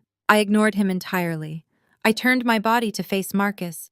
He stood his ground, clutching the microphone stand, trying to radiate physical intimidation. But I could see the tiny beads of sweat forming on his forehead. I could see the nervous flutter of his pulse at the base of his throat. He was a hollow shell of a man, and I was about to crush him. I reached out my hand and grasped the metal shaft of the microphone. Marcus gripped it tighter, refusing to let go. His eyes were wide, silently screaming at me to back down. "Let go of the microphone, Marcus," I said, my voice barely a whisper, meant only for his ears. If you fight me for it, you will look like a petulant child throwing a tantrum on his big night. Let it go." He stared at me, his chest heaving with trapped, suffocating rage. But he knew I was right. If he wrestled me for the microphone, the illusion of the composed, brilliant CEO would instantly shatter. Slowly, agonizingly, his fingers uncurled from the metal. I took the microphone. I pulled it from the stand, the cord trailing behind me, as I took one step forward, placing myself dead center on the landing, completely eclipsing my brother. I looked down at the sea of upturned, shocked faces. I looked at Chloe, who was clutching the worthless leather folio to her chest. I looked at my mother, who was gripping the banister as if the floor beneath her was shifting. "Good evening, everyone," I said. My voice echoed through the massive ballroom, cool, resonant, and dripping with absolute control. I apologize for the interruption, but as a member of this family, I felt it was absolutely necessary to step up and add a few words to my brother's incredibly moving speech. The room was so quiet, I could hear the gentle weeping of the ice sculptures melting on the front porch. "Marcus is entirely correct," I continued, my gaze sweeping deliberately across the crowd. "Building an empire requires vision. It requires an understanding of capital, a mastery of leverage, and the ability to distinguish between reality and delusion. It requires knowing exactly who is wearing the crown and who is simply acting as a stepping stone." I turned slightly, locking my eyes directly onto Marcus. He looked physically ill. The bravado was bleeding out of him by the second. "You spoke so highly of the venture capital firm that funded your new company," I said, my voice projecting clearly to every corner of the historic house. "You praised Apex Capital for their vision. You thanked them for recognizing your brilliance and granting you $2.5 million. I paused, letting the silence stretch out, letting the anticipation twist like a knife in the guts of my family. I smiled, a slow, freezing smile that held zero warmth. "But speaking of Apex Capital, Marcus," I asked, tilting my head slightly, "do you happen to know who the sole founder, president, and chairman of the board is?" Marcus scoffed, a short, breathless sound that failed to mask the sudden creeping panic in his eyes. He tightened his grip on the microphone stand, attempting to project an aura of unbothered amusement to the hundreds of guests watching us. "What are you talking about, Maya?" he asked, forcing a dismissive chuckle that sounded thin and hollow. "Some faceless Wall Street guy runs it. Some corporate board. Why does it matter who signed the check? The point is, they believed in my vision." I did not answer him with words. I simply reached into the beaded evening clutch resting at my side and pulled out a small, sleek, matte black remote control. My lead investigator, Sarah, had arrived an hour earlier under the guise of an event coordinator. With her usual ruthless efficiency, she had bypassed the technicians and seamlessly integrated a secure feed from my personal laptop directly into the elaborate audio-visual system my parents had rented for the evening. Directly behind Marcus, suspended from the ceiling of the mid-level landing, a massive drop-down projector screen had been displaying a looping high-definition slideshow of his supposed entrepreneurial journey. It was mostly a collection of staged photographs featuring Marcus wearing expensive bespoke suits, pointing at whiteboards, and shaking hands with investors who did not know any better. I raised the remote and pressed a single button. The projector clicked loudly. The glowing images of my brother's fabricated success abruptly vanished, replaced by the stark, blinding white background of a digitized legal document. The crisp, black text of the Apex Capital commercial funding agreement illuminated the entire staircase, casting a harsh, unforgiving glow over Marcus and my father. I pressed the forward button, and the document scrolled rapidly past the dense paragraphs of legal jargon, stopping dead on the final page, containing the execution and disbursement authorization signatures. They're blown up to 10 feet tall, for the mayor, the chief of police, the church elders, and the absolute wealthiest socialites in Atlanta to witness, was the unmistakable sweeping cursive signature authorizing the $2.5 million wire transfer. Beneath the digital ink, typed in bold, uncompromising font, read, "The indisputable truth, Maya Williams, Chief Executive Officer, Apex Capital." A sound swept through the grand ballroom, a collective sharp intake of breath from 300 people, simultaneously realizing they were witnessing a public execution. The silence that followed was absolute, heavy and thick with an almost suffocating tension. It was the kind of total paralyzing quiet that only occurs when a fundamental reality is violently overturned. Marcus slowly turned his head to look at the massive screen projecting behind him. I watched his eyes track the massive letters of my name. I watched his brain desperately try to reject the visual information it was receiving. He blinked rapidly, his mouth falling open as he looked back at me, then back at the screen. The blood drained from his face so fast he looked practically translucent. The illusion of the brilliant, untouchable tech CEO vanished in a microsecond, leaving behind nothing but a terrified little boy caught in a lie. His fingers went entirely limp. The heavy crystal Scotch glass slipped from his grasp. It hit the edge of the mahogany stair tread and shattered into 100 glittering pieces. The sharp, violent crash echoed like a gunshot in the silent room. The amber liquid splashed across the polished wood and soaked into his expensive leather shoes, but he did not even flinch. He just stood there, paralyzed by the sheer magnitude of his own destruction. Below us, Chloe took a stumbling step backward. Her silver-sequined gown caught the light as she looked in sheer horror from the projected signature on the screen to my face. The counterfeit majesty she had worn so proudly all evening was stripped away in a single breath. My father, the great Pastor David, gripped the wooden railing of the staircase so hard his knuckles turned bone white. His legendary pastoral charm had completely short-circuited. He stared at the screen, his mind unable to reconcile the impoverished, jealous daughter he had created in his head with the titan of finance currently standing on his staircase. Vivian. My mother let out a strange, strangled gasp from the bottom of the stairs. She looked like she had just been physically struck. The murmurs of the church gossips, the whispers of Sister Jenkins and the mayor's wife began to surround her like a swarm of angry bees. Her social standing, the very currency she valued above human life, was burning to ash right in front of her. "This is a trick," Marcus finally managed to stammer. His voice was reedy, shaking uncontrollably as he pointed a trembling finger at the screen. "This is a fake document. You hacked the projector. You manipulated this. You are insane, Maya. You are actually insane." I stepped closer to him. The physical distance between us vanished. I locked my eyes onto his, narrowing my focus until the rest of the ballroom, the whispers of the crowd, and my horrified parents simply melted away. I wanted him to look into my eyes and see the absolute terrifying reality of his situation. I wanted him to feel the cold, crushing weight of the trap closing around his throat. "It is not a trick, Marcus," I said, my voice low, dangerous, and razor-sharp. "The wire transfer hit your personal checking account at exactly 9:14 on Tuesday morning.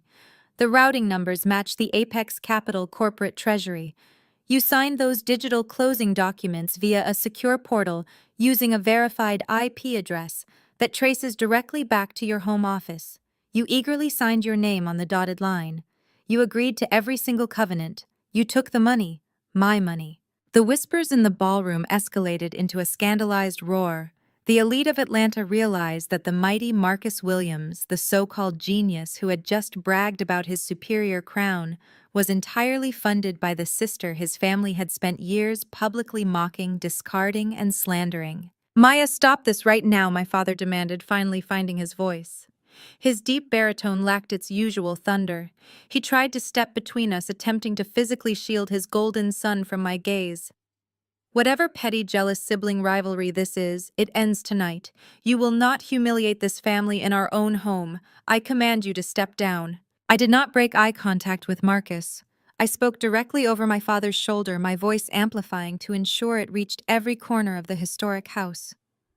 "I am not standing here as your sister, Marcus," I declared, severing the familial bond with surgical precision. "I am standing here as your legal creditor. And as the chief executive officer of the institution currently holding your debt, I have a strict fiduciary duty to monitor exactly how my capital is being deployed." Marcus swallowed hard. The sweat I had seen forming earlier was now actively beading on his forehead, rolling down his temples, and catching the glare of the projector light. He looked trapped, a cornered animal, realizing there was no escape. You signed a binding commercial loan agreement. I continued pacing slowly across the landing, turning my body to address the captivated crowd below, as if giving a corporate presentation. That legal contract contained strict, non-negotiable usage covenants. The $2.5 million was legally earmarked exclusively for corporate payroll software development and approved technology infrastructure. It was capital meant to build a business. I turned back to Marcus, my smile chilling the very air around us. "But you did not do that, did you?" I asked, my tone dripping with lethal condescension. "You did not invest a single dime into your empty shell of a company. Instead, less than 48 hours after my money cleared your account, you walked into a luxury dealership in Buckhead." Chloe let out a sharp, panicked whimper from the floor below. She suddenly understood exactly what was happening. She knew exactly what I was about to say, and she knew there was nothing she could do to stop it. "Because you used that money to buy a supercar instead of investing it as committed." I stated, my words falling like heavy, inescapable stones upon the crowd. "You purchased a matte black Mercedes G-Wagon for $250,000. You parked it directly in front of this house tonight for everyone to see. You proudly posted it on social media. You publicly and arrogantly documented your own fraudulent misappropriation of commercial funds." My mother tried to rush up the stairs, her purple gown tangling around her legs in her desperation. "Maya, please. He is your brother," she cried out, abandoning her pride in favor of sheer panic. "He just wanted to celebrate his success.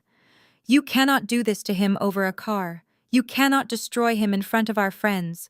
"This is a corporate matter now, Vivian," I said, looking down at her with absolute freezing indifference. "Family ties do not supersede federal financial fraud." I raised my left hand, gesturing toward the back of the grand foyer. The heavy, towering oak doors swung open with a loud, dramatic creak. The crowd parted instantly, practically throwing themselves against the walls to get out of the way. Two massive, impeccably dressed private security operatives stepped into the house. They wore tailored black suits, communication earpieces, and expressions of absolute unyielding authority. They walked with deliberate, heavy strides across the foyer, their polished shoes echoing on the hardwood. They stopped at the base of the stairs, standing like sentinels waiting for my command. Marcus looked down at the guards, then back at me. His arrogant posture had completely collapsed. His shoulders slumped, his breathing ragged. He looked small, terrified, and utterly defeated. The crown he had boasted about moments ago had turned into a guillotine. "Because you have blatantly violated the financial covenants of our agreement?" I announced, my voice ringing out with the terrifying finality of a judge delivering an inescapable sentence. "I am officially triggering the default clause of your contract." I leaned in, closing the distance between us, my voice dropping to a harsh, uncompromising whisper right in his face. "I am canceling the grace period. I demand the immediate repayment of the $2.5 million. The absolute finality of my demand echoed through the grand ballroom, striking the crowd with the force of a physical blow. The silence was no longer just quiet. It was a suffocating, heavy vacuum. The air itself seemed to tilt, the entire room spinning off its axis as the fundamental reality of the Williams family was violently ripped apart. Marcus staggered backward, his expensive leather shoes crunching over the shards of his shattered Scotch glass. He looked wildly around the room, his eyes darting from the unyielding faces of my security operatives to the horrified stares of the church elders, and finally to our father, who was still frozen on the landing with his hand outstretched. Marcus opened his mouth to speak, to spin another lie, to deflect, but only a dry, pathetic wheeze escaped his throat. He had nothing. The brilliant CEO was reduced to a hyperventilating fraud clutching an empty microphone stand. It was my mother who broke the paralysis. Vivian practically tore herself away from the banister, her face contorting from shock into a mask of pure, unadulterated rage. The sheer desperation of losing her social standing in front of the mayor, her pastor husband, and the elite of Atlanta triggered a feral protective instinct. She marched to the center of the foyer, directly beneath the massive crystal chandelier, pointing a trembling finger up at me. "You have absolutely no right to do this, Maya," She screamed, her voice shrill and echoing off the mahogany walls. Her chest heaved, her purple designer gown shimmering as she shook with fury. You think you can waltz in here with your corporate titles and your security guards and humiliate us? You think you can threaten your own brother over a business loan? We do not need your money. We never needed you. This house belongs to the family. I will sell this very estate tomorrow to pay off your petty debt just to get you out of our lives for good. She stood tall, breathing heavily, looking around the room as if expecting applause for her maternal bravery. She thought she had played the ultimate trump card. She thought the generational wealth of the Williams family was a fortress I could not breach. I looked down at her, feeling a profound, chilling sense of pity mixed with absolute triumph. I did not raise my voice. I did not need to. Sell it.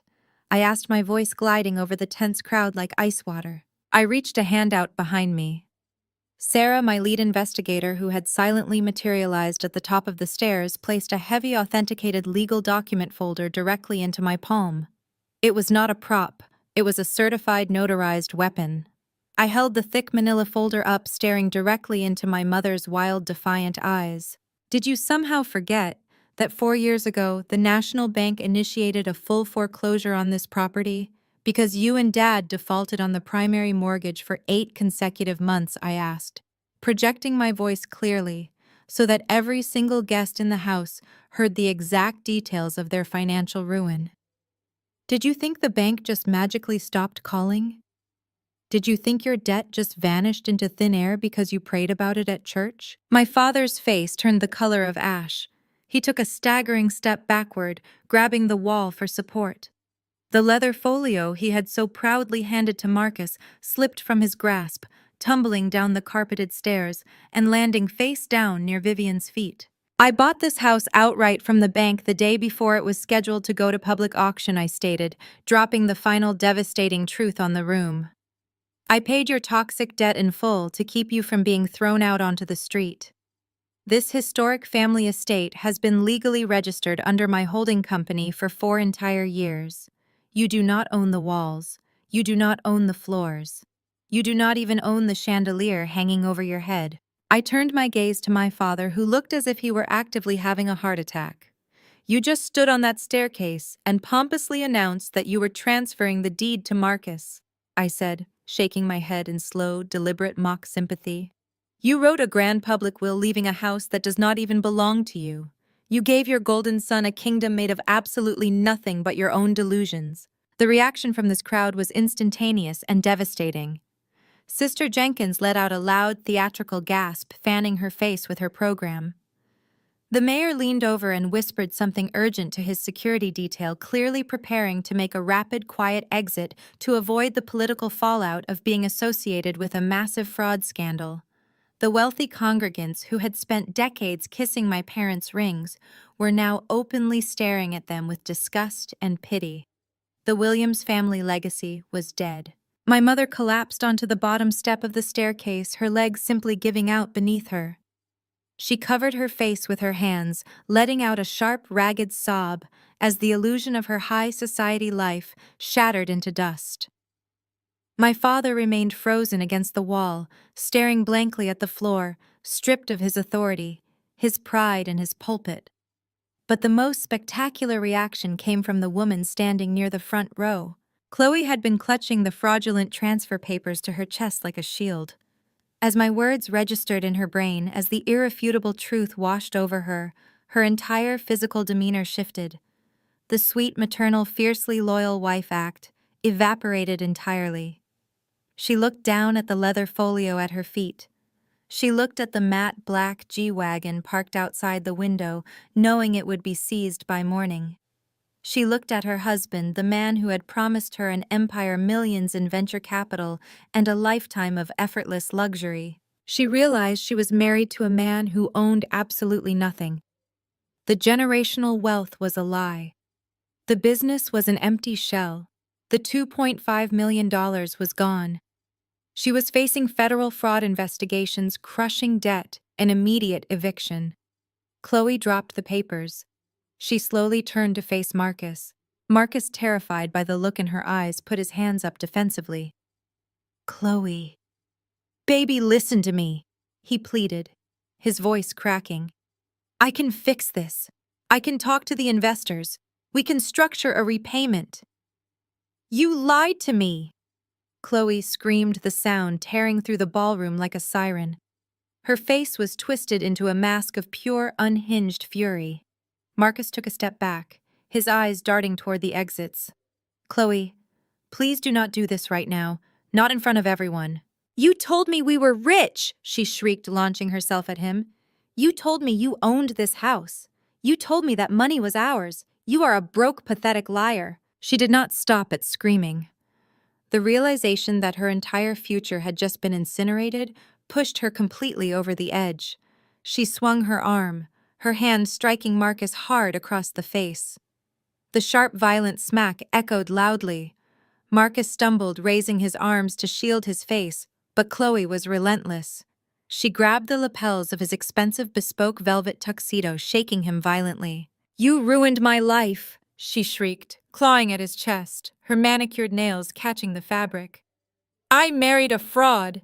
You have nothing. You are nothing. Marcus tried to push her away, but he was too panicked, too utterly defeated by my revelation to mount a defense. He tripped over the edge of the red carpet runner, falling backward into a tall, elaborate floral arrangement. The heavy crystal vase tipped over, crashing to the hardwood floor and sending water, shattered glass, and white roses spilling across the ground. Marcus scrambled backward like a crab scrambling over the wet floor to get away from his enraged wife. My two security operatives stepped forward, instantly moving with calm, clinical precision. They did not touch Marcus. They simply stepped between him and Chloe, forming an impenetrable human wall to prevent the physical altercation from escalating further into a full brawl. Chloe thrashed against the guard, screaming obscenities at Marcus. Her silver dress stained with water, her carefully styled hair falling wildly around her face. I stood on the landing above them, watching the absolute destruction of the people who had spent my entire life trying to make me feel small. They had demanded a spectacular gala.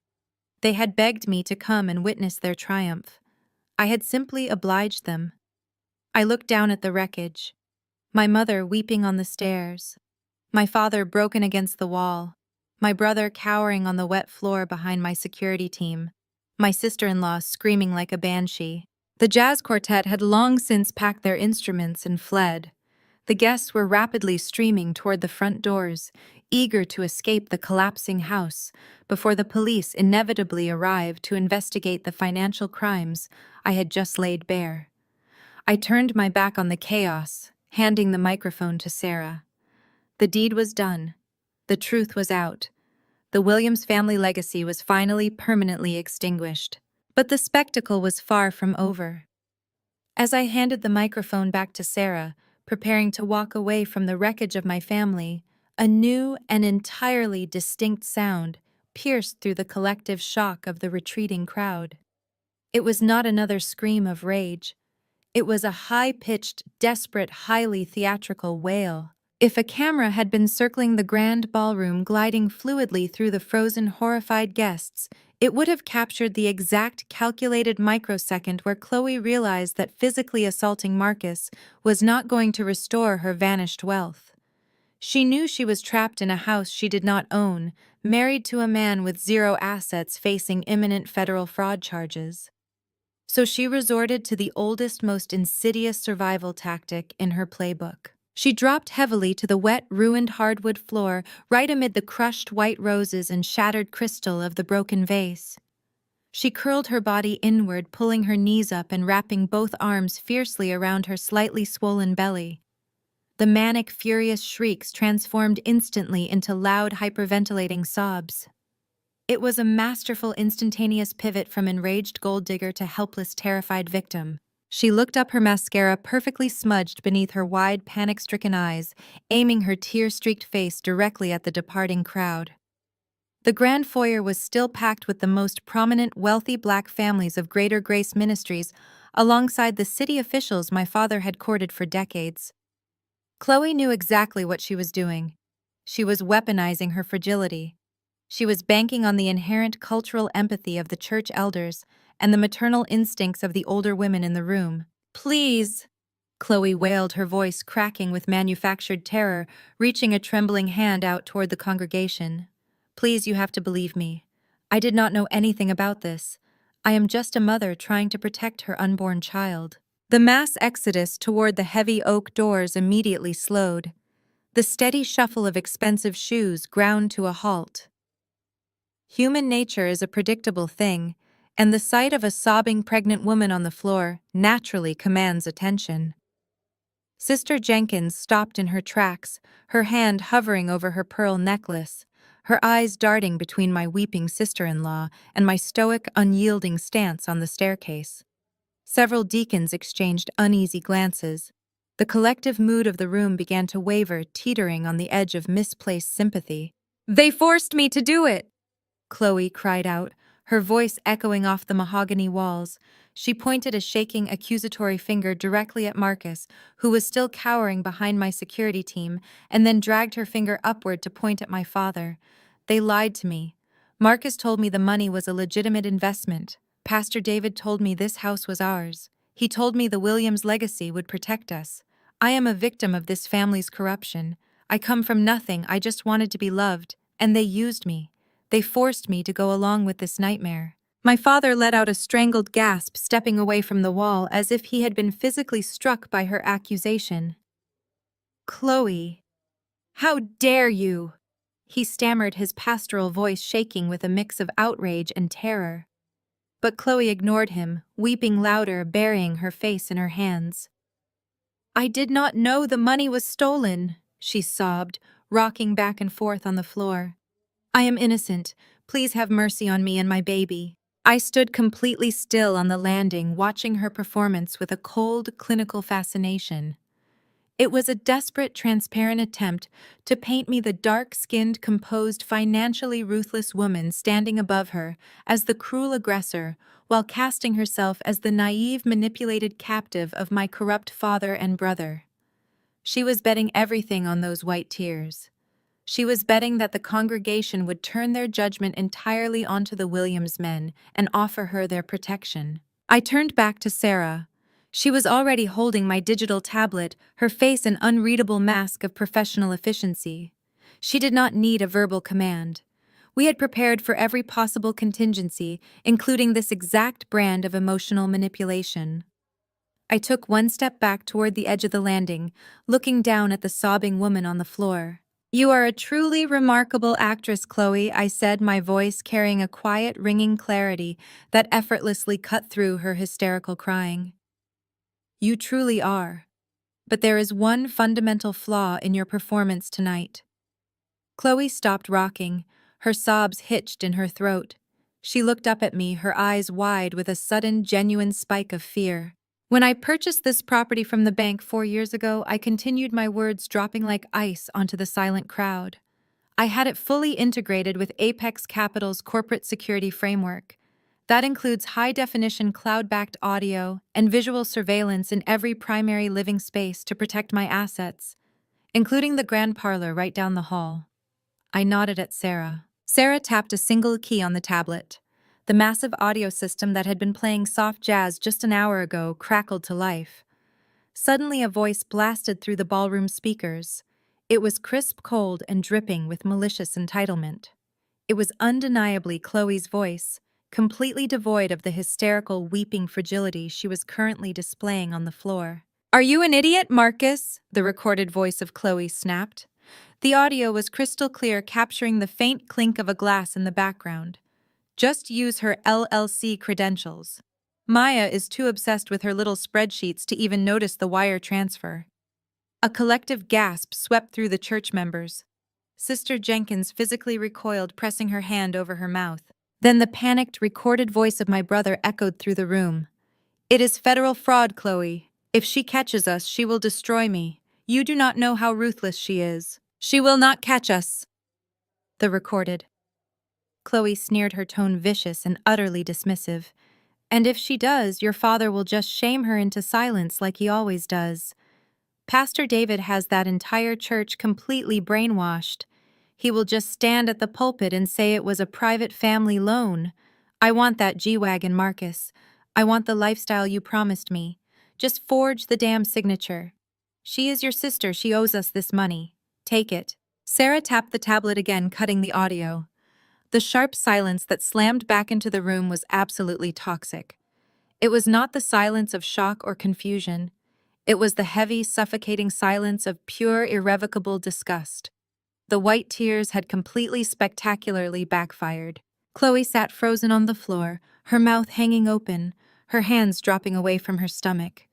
The innocent victim routine was dead, shattered into a million unrecoverable pieces. The crowd of wealthy donors, politicians, and church elders stared at her with expressions of absolute contempt. They had heard her orchestrate the theft. Worse, they had heard her explicitly state that my father, their revered pastor, had them all brainwashed and would use his religious authority to cover up a felony. "You are not a victim, Chloe," I said, staring down at her with total apathy. "You are the architect of your own destruction." That was the final breaking point. The crowd did not just leave, they fled. Sister Jenkins turned her back on my mother, her face tight with revulsion, and marched straight toward the front doors. The mayor signaled his security detail and practically jogged out of the foyer, desperate to distance himself from the toxic fallout. The deacons, the choir members, and the wealthy socialites turned away en masse, a wave of expensive fabrics and sharp, angry whispers flooding out into the humid Atlanta night. My father snapped out of his paralysis. He lunged toward the departing crowd, his arms outstretched, his voice cracking with a pathetic, desperate panic. "Wait! Please, brothers, sisters, wait!" David begged. Stumbling down the stairs, his pastoral dignity entirely stripped away. "Do not leave. We can pray on this. The enemy is trying to divide us. Please, you know my heart, you know my ministry." Nobody stopped. Nobody even looked at him.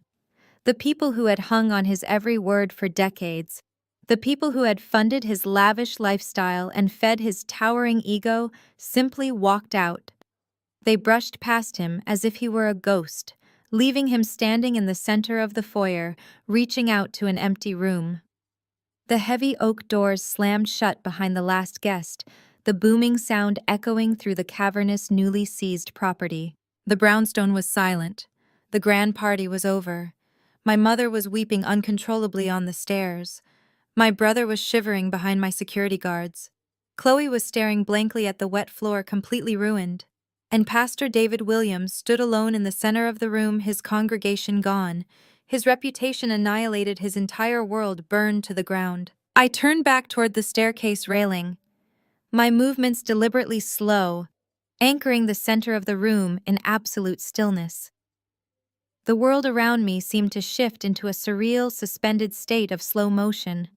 The frantic scrambling of Atlanta's elite escaping through the grand oak doors blurred into a chaotic wash of colors. The panicked shouts of the church elders faded into a dull, distant hum. I was the eye of the hurricane, untouched by the devastating winds I had just unleashed. Sarah stepped up beside me. She did not speak. She simply handed me a third, surprisingly thin manila folder. It felt incredibly light in my hands, yet it contained the weight of multiple federal felonies. Down below, the foyer was nearly empty of guests. The opulent space was now nothing more than a ruined battlefield. Smashed crystal glittered dangerously on the soaked hardwood. Crushed white roses lay trampled underfoot. Chloe had collapsed completely, sobbing hysterically against the base of a marble pillar, while my security team maintained their imposing barrier between her and Marcus. My brother was huddled on the floor, his bespoke velvet tuxedo stained with water and scotch, his hands trembling as he covered his face. My father and mother were clinging to each other near the coat check, two pillars of the community reduced to terrified, shivering shells. The absolute finality of their ruin had settled over them, but they still did not understand the true depth of the abyss they had dug for themselves. I raised the thin manila folder. I held it out over the mahogany banister, letting it slip from my fingers. It fluttered down through the air, flipping gracefully before landing with a sharp, definitive smack right in the center of the wet, ruined red carpet. The sound acted like a physical trigger. Marcus flinched, pulling his knees tightly to his chest. My father stared at the folder as if it were a venomous snake preparing to strike. That is the final piece of the puzzle, I said, my voice cutting through the residual sobbing in the room. It was perfectly level, devoid of any anger or malice. It was simply the voice of a corporate executioner reading the ledger. I highly suggest you open it, David. My father did not move. He was too paralyzed by fear. It was my mother who broke away from him. Vivian crawled forward on her hands and knees. Her expensive purple gown dragged through the spilled water and broken glass, the fabric soaking up the ruin of her own party. She reached out with shaking fingers and pulled the folder open. Inside was a single stack of paper bound by a heavy metal clip. It was the guarantor agreement for the $2.5 million venture capital loan. Read the signature line, Vivian. I commanded, my voice echoing off the vaulted ceiling. Read the name of the primary guarantor who secured that aggressive line of credit for your golden boy. Vivian stared at the paper. Her eyes darted back and forth across the text. Her mouth opened, but no sound came out. She dropped the document as if it had physically burned her. I will say it for you, I announced, ensuring every word landed with maximum impact. That loan was not secured by the Williams Family Trust. That loan was not secured by this brownstone because, as we have already established, you do not own it. That $2.5 million was unconditionally guaranteed by my personal Social Security number. Marcus let out a strangled, breathless choke. He looked up at me, his eyes wide with a terror so profound it bordered on madness. You needed a flawless credit profile and a massive asset base to secure that level of funding from a top-tier firm, I explained, pacing slowly along the landing, looking down at the four of them. And since Marcus has the financial literacy of a reckless teenager, and you two have been technically insolvent for 4 years, you decided to simply steal my identity. You used my name, my corporate standing, and my personal Social Security number to illegally authorize a massive corporate loan. I stopped pacing and leaned over the banister, my eyes locking onto my father. That is not just bad business, Pastor David, I said, the title tasting like ash in my mouth. That is intentional, premeditated identity theft. That is wire fraud. That is a textbook violation of federal financial statutes. The absolute crushing reality of those words finally broke them. The illusion of a simple family disagreement was gone. They were no longer dealing with a disobedient daughter or a frustrated sister. They were dealing with the federal penal code. My father's knees buckled. The man who had stood at the pulpit for 30 years commanding the respect and adoration of thousands simply collapsed onto the wet hardwood floor. He fell to his hands and knees right next to my mother. Maya, please, David begged. His deep, resonant voice was gone, replaced by a high, desperate whine. The sound was pathetic, entirely stripped of the patriarchal authority he had wielded like a weapon my entire life. Please, I am begging you, do not do this. We had to do it. Marcus needed the money to launch the app. He promised us the company would go public. We were going to pay the loan back before you ever found out. You were going to use my identity to fund his luxury car collection, I corrected him coldly. You stole my name to buy his wife sequined dresses. Vivian reached her hands up toward the staircase, her fingers grasping blindly at the air. Her face was streaked with black mascara, her heavy amethyst necklace tangled awry. Maya, we are your family, she wailed, her voice echoing with sheer, unadulterated desperation. We are your blood. You came from my womb. You cannot do this to us. You cannot send your own flesh and blood to federal prison. We are your parents. Please, Maya, I will do anything. We will give you everything we have. Just please do not call the police. I looked down at the two of them kneeling on the floor, begging for their freedom. I felt no satisfaction. I felt no joy. I felt absolutely nothing but a cold, clinical emptiness. They had spent my entire life making me feel invisible, treating me as a stepping stone to elevate Marcus, and the moment their golden facade cracked, they dared to weaponize the concept of blood. You do not have anything left to give me, Vivian, I said, my voice dropping to a harsh, unforgiving tone. And you lost the right to call yourselves my parents the day you decided my future was expendable to fund his ego. You did not look at me as a daughter. You looked at me as a credit score. You looked at me as collateral. I turned my gaze to Marcus. He was pressing himself against the wall, trying to shrink into the shadows, hoping to somehow escape the reckoning. "And you," I said, addressing my brother. "You stood on this very staircase 20 minutes ago and told a room full of people that I was destined to be a stepping stone. You told them you were born to wear a crown." I walked down the first 3 steps, stopping just out of their reach. "Where is your crown now, Marcus?" I asked. Because all I see is a terrified, fraudulent little boy who is about to lose everything he ever pretended to be. Marcus could not even look at me. He buried his face in his hands and began to weep loud, heavy, gasping sobs that echoed pathetically through the grand foyer.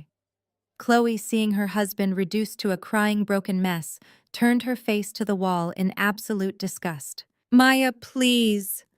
My father pleaded again, crawling slightly forward until his hands touched the bottom step. "I will step down from the church. I will resign the ministry tomorrow. I will publicly apologize to you in front of the entire congregation. Just let us fix this internally. Do not bring the authorities into this house. It will destroy everything we have ever built." I stared at the man who had demanded my absolute obedience for 3 decades. I looked at his desperate, pleading eyes, searching for a shred of the father I had once sought approval from. There was nothing there but cowardice. "I did not bring the authorities into this house, David," I said, my voice perfectly calm. The words hung in the air, confusing them. My mother stopped crying for a fraction of a second, her brow furrowing. Marcus lifted his head, his tear-streaked face a picture of pure bewilderment. "What do you mean?" Vivian rasped, her hands shaking as she clutched her ruined dress. Right on cue, as if summoned by the very weight of their sins, a sound pierced the heavy, suffocating silence of the brownstone. It started as a faint, distant wail echoing through the humid Atlanta night. Within seconds, the sound grew louder, multiplying and layering upon itself until the unmistakable piercing shriek of multiple police sirens filled the air. Through the massive arched, stained glass windows above the front doors, intense flashes of red and blue light began to rapidly strobe across the walls of the grand foyer. The flashing colors painted my parents' terrified faces in alternating shades of crimson and blue. "You really thought I was the only person you owed money to?" I asked, my voice slicing through the approaching roar of the sirens. Marcus let out a horrifying, guttural scream. He scrambled backward, knocking over another chair, pressing himself into the deepest corner of the foyer, as the reality of his situation finally crushed him. "You spent the last 6 months aggressively pitching your fake technology firm to every angel investor in the tri-state area," I explained, looking down at my brother with absolute chilling finality. "You took their money based on fabricated financial projections. And unlike me, those investors do not share your blood." The sirens grew deafening, pulling directly into the long cobblestone driveway surrounding the estate entirely. The heavy thud of car doors slamming shut echoed outside. "I did not call the police," I said, taking one final step back up the stairs, removing myself entirely from their proximity. "I simply forwarded the exact same legal documents I just showed you to the other 3 investment groups you defrauded. I let them know that your company was a shell, your assets were non-existent, and your primary guarantor was completely fabricated." My father collapsed entirely, his forehead resting against the cold, wet hardwood floor. He began to pray, a rapid, frantic, whispered stream of desperate words that no one was listening to. "They called the authorities," Marcus restated, turning my back on them and walking up toward the second-floor landing. "They called the FBI, and they are at the front door." Heavy, authoritative pounding began on the grand oak doors, the sound vibrating through the floorboards. Police, a loud, amplified voice shouted from outside, "Open the door immediately!" I did not look back. I continued walking up the sweeping staircase, the flashing red and blue lights casting long, dramatic shadows against the mahogany walls. The grand historical brownstone, the ultimate symbol of the Williams family prosperity, had officially become a crime scene. Their empire was gone, their legacy was shattered, and the stepping stone had just become the architect of their absolute destruction. The heavy oak doors splintered inward before my father could even take a single step toward them. They did not just open, They were violently forced apart, crashing against the interior walls with a booming thud that shook the foundation of the historic house. A tide of federal agents and uniformed police officers swarmed into the grand foyer. Their heavy tactical boots trampled over the pristine red carpet, grinding the crushed white roses and shattered crystal deep into the expensive fibers. The air, previously thick with the scent of expensive perfume and truffles, was instantly dominated by the sharp metallic crackle of police radios and barked commands that left absolutely no room for negotiation or pastoral charm. Marcus let out a high-pitched guttural sound of pure terror. He scrambled backward across the wet floor, his expensive velvet tuxedo soaking up the stagnant water from the shattered vases. He tried to push himself into the corner behind the sweeping staircase, but two federal agents were on him in a fraction of a second. They hauled him roughly to his feet. The golden child of the Williams family, the brilliant tech visionary who had just bragged about wearing a crown, wept openly as they slammed him face first against the mahogany wall. The sharp metallic click of silver handcuffs locking around his wrists echoed through the foyer, sounding exactly like a vault door slamming shut on his entire life. An agent began reciting his Miranda rights, listing off federal wire fraud, identity theft, and grand larceny. Each charge struck Marcus like a physical blow, causing his knees to buckle until the agents were practically carrying his dead weight. Chloe did not run to her husband's side. She did not throw her arms around him or beg the officers for mercy. The moment she saw the silver cuffs lock around Marcus's wrists, every single ounce of her fabricated devotion vanished into the humid night air. An agent took a step toward her, pulling a notepad from his jacket, but Chloe violently shoved her hands in the air. She backed away, as if Marcus had suddenly become radioactive. She shrieked that she knew nothing, that she was just a victim, that he had lied to her about everything, and she was entirely innocent. She did not wait for the agent to finish his question. She pulled out her phone, her shaking fingers frantically tapping the illuminated screen to summon a rideshare. Without a single backward glance at the man she had sworn to love through thick and thin, she turned and sprinted out the front door. She bypassed the flashing police cruisers, her ruined silver sequined dress disappearing into the darkness of the street. The queen consort had abandoned her ruined king to save her own skin, leaving him to rot. I watched it all unfold from the landing above, my posture perfectly straight, my crimson dress a sharp contrast against the dark wood of the banister. When Marcus was dragged out the front doors whimpering and entirely broken, I turned my attention back to the base of the stairs. My parents were huddled together near a decorative marble console table. They looked like strangers. The powerful, charismatic Pastor David and the formidable society-obsessed Vivian were gone. In their place were two hollow, terrified people watching their magnificent empire turn to ash. I descended the stairs slowly, my heels clicking with a steady, rhythmic finality against the wood. The federal agents recognized me immediately. I was the cooperating witness. I was the primary creditor who had handed them the digital paper trail that dismantled Marcus's fraudulent enterprise. They gave me a wide, respectful berth as I crossed the ruined foyer. I stopped directly in front of the marble console table. My parents shrank back, their eyes wide with a mixture of terror and profound disbelief. They expected me to scream. They expected me to gloat. They expected an emotional outburst that they could somehow manage, mitigate, or manipulate. I gave them nothing but absolute freezing composure. I held the heavy manila folder Sarah had handed me earlier. I opened it and extracted a single crisp white sheet of paper. If a camera had been filming this exact moment, the lens would have zoomed in, pushing tight onto my hands. My fingers, steady and perfectly manicured, pressed the document flat against the cold marble surface of the table. I slowly, deliberately slid the paper across the polished stone until it rested directly under my parents' trembling hands. The stark black text at the top of the page was impossible to misinterpret. It was a formal, legally binding notice of eviction. You stood on that staircase earlier tonight and told a room full of people that I was destined to be a stepping stone. I said, my voice dropping to a calm, icy register that carried absolute authority. You spent my entire life telling me that I did not belong in this family's grand legacy. You told me I had no place in your kingdom. I leaned forward slightly, forcing them to look me in the eye.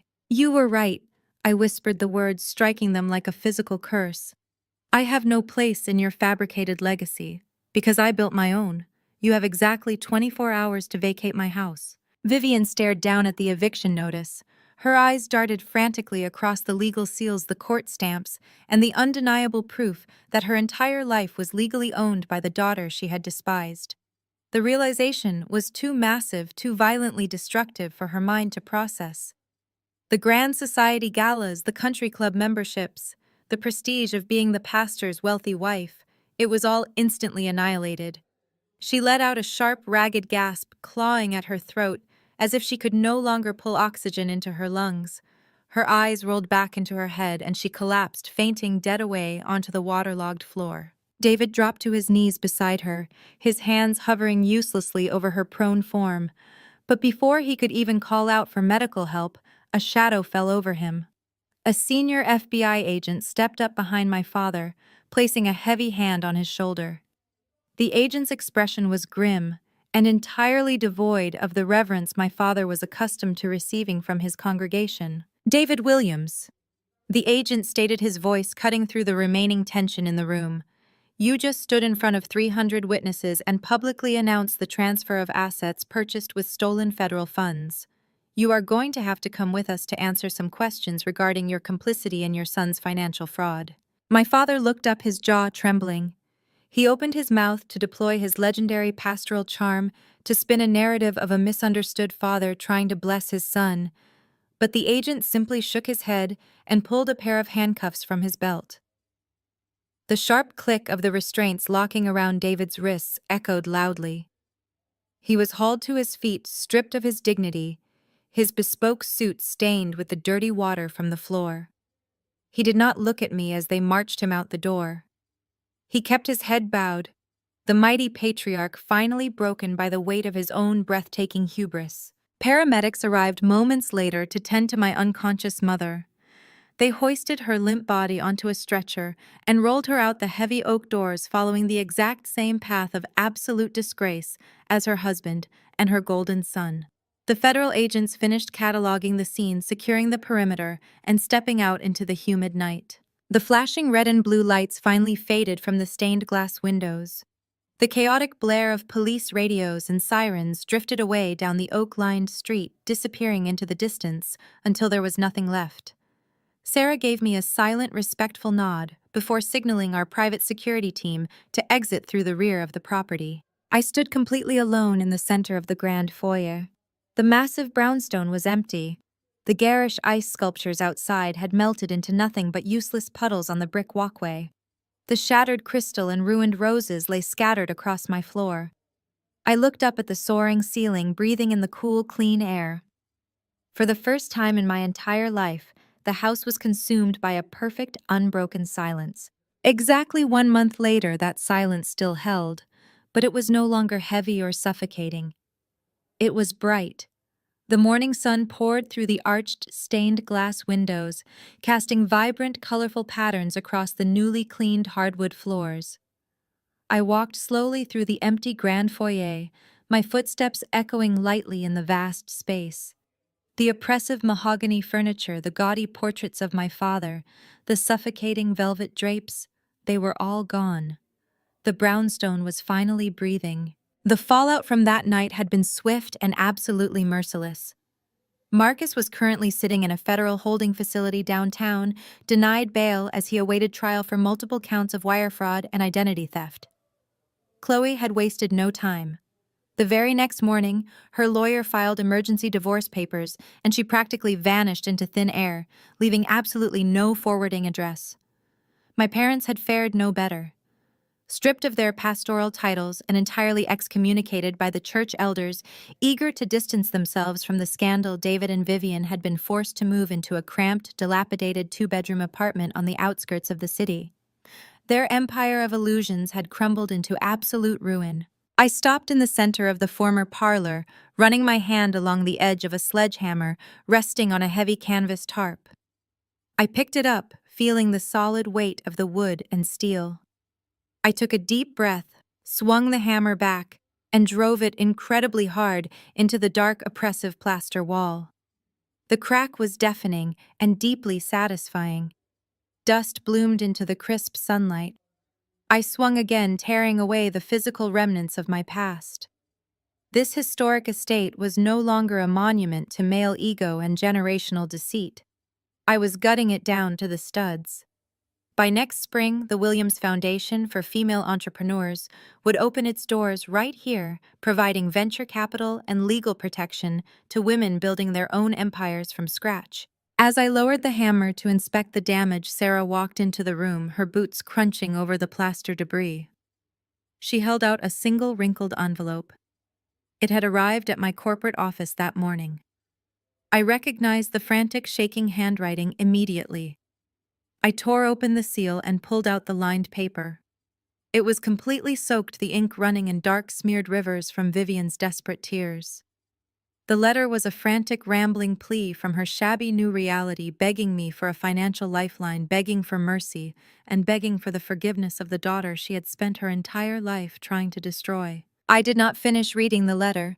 I simply folded the damp, pathetic pages back into their envelope and walked away from the construction zone, leaving the dust and the memories of the Williams family behind for good. The air shifted, the harsh sunlight of the gutted brownstone fading into the warm, ambient glow of my downtown penthouse. High above the city skyline, the evening traffic was nothing more than silent, glittering rivers of light. I stood by the floor-to-ceiling windows, the skyline reflecting perfectly against the polished glass. The frantic noise of my past had been entirely replaced by the luxurious, unshakable quiet of my present. I walked over to the sleek marble coffee table, picking up a heavy silver lighter. I held my mother's tear-stained envelope over a thick crystal ashtray. With a swift, definitive flick of my thumb, the flame ignited. I touched the fire to the edge of the paper, watching the cursive ink curl, blacken, and turn to ash. I dropped the burning remnants into the crystal basin and reached for my glass of vintage Bordeaux. I took a slow sip of the rich red wine, letting the quiet triumph of the moment settle over me. They said a woman could not build a legacy on her own. I said, my voice steady and resonant in the quiet room. They tried to force me into being a stepping stone for a worthless man, all in the blind, toxic pursuit of tradition. Because of their greed, they lost their dignity, they lost their freedom, and they lost a daughter who would have once laid down her life for them. The view slowly pulled back, capturing the full magnitude of the penthouse, the priceless artwork, the impeccable design, the absolute, undeniable proof of a self-made empire. And me, I continued looking directly forward. I took back my house, I evicted the parasites, and I wrote the living will for my own life. I swirled the dark wine in my glass, the flames in the ashtray burning down to a glowing ember. Remember this, ladies, I said, my tone shifting into a sharp, uncompromising finality. Never let anyone, not even those who share your blood, dictate your value. Buy the scale yourself. I took one final sip of wine. The pulsing, rhythmic beat of a powerful bass line began to swell in the background, vibrating through the penthouse floors. My gaze remained locked forward, sharp, unyielding, and completely free. The screen faded to a flawless, infinite black.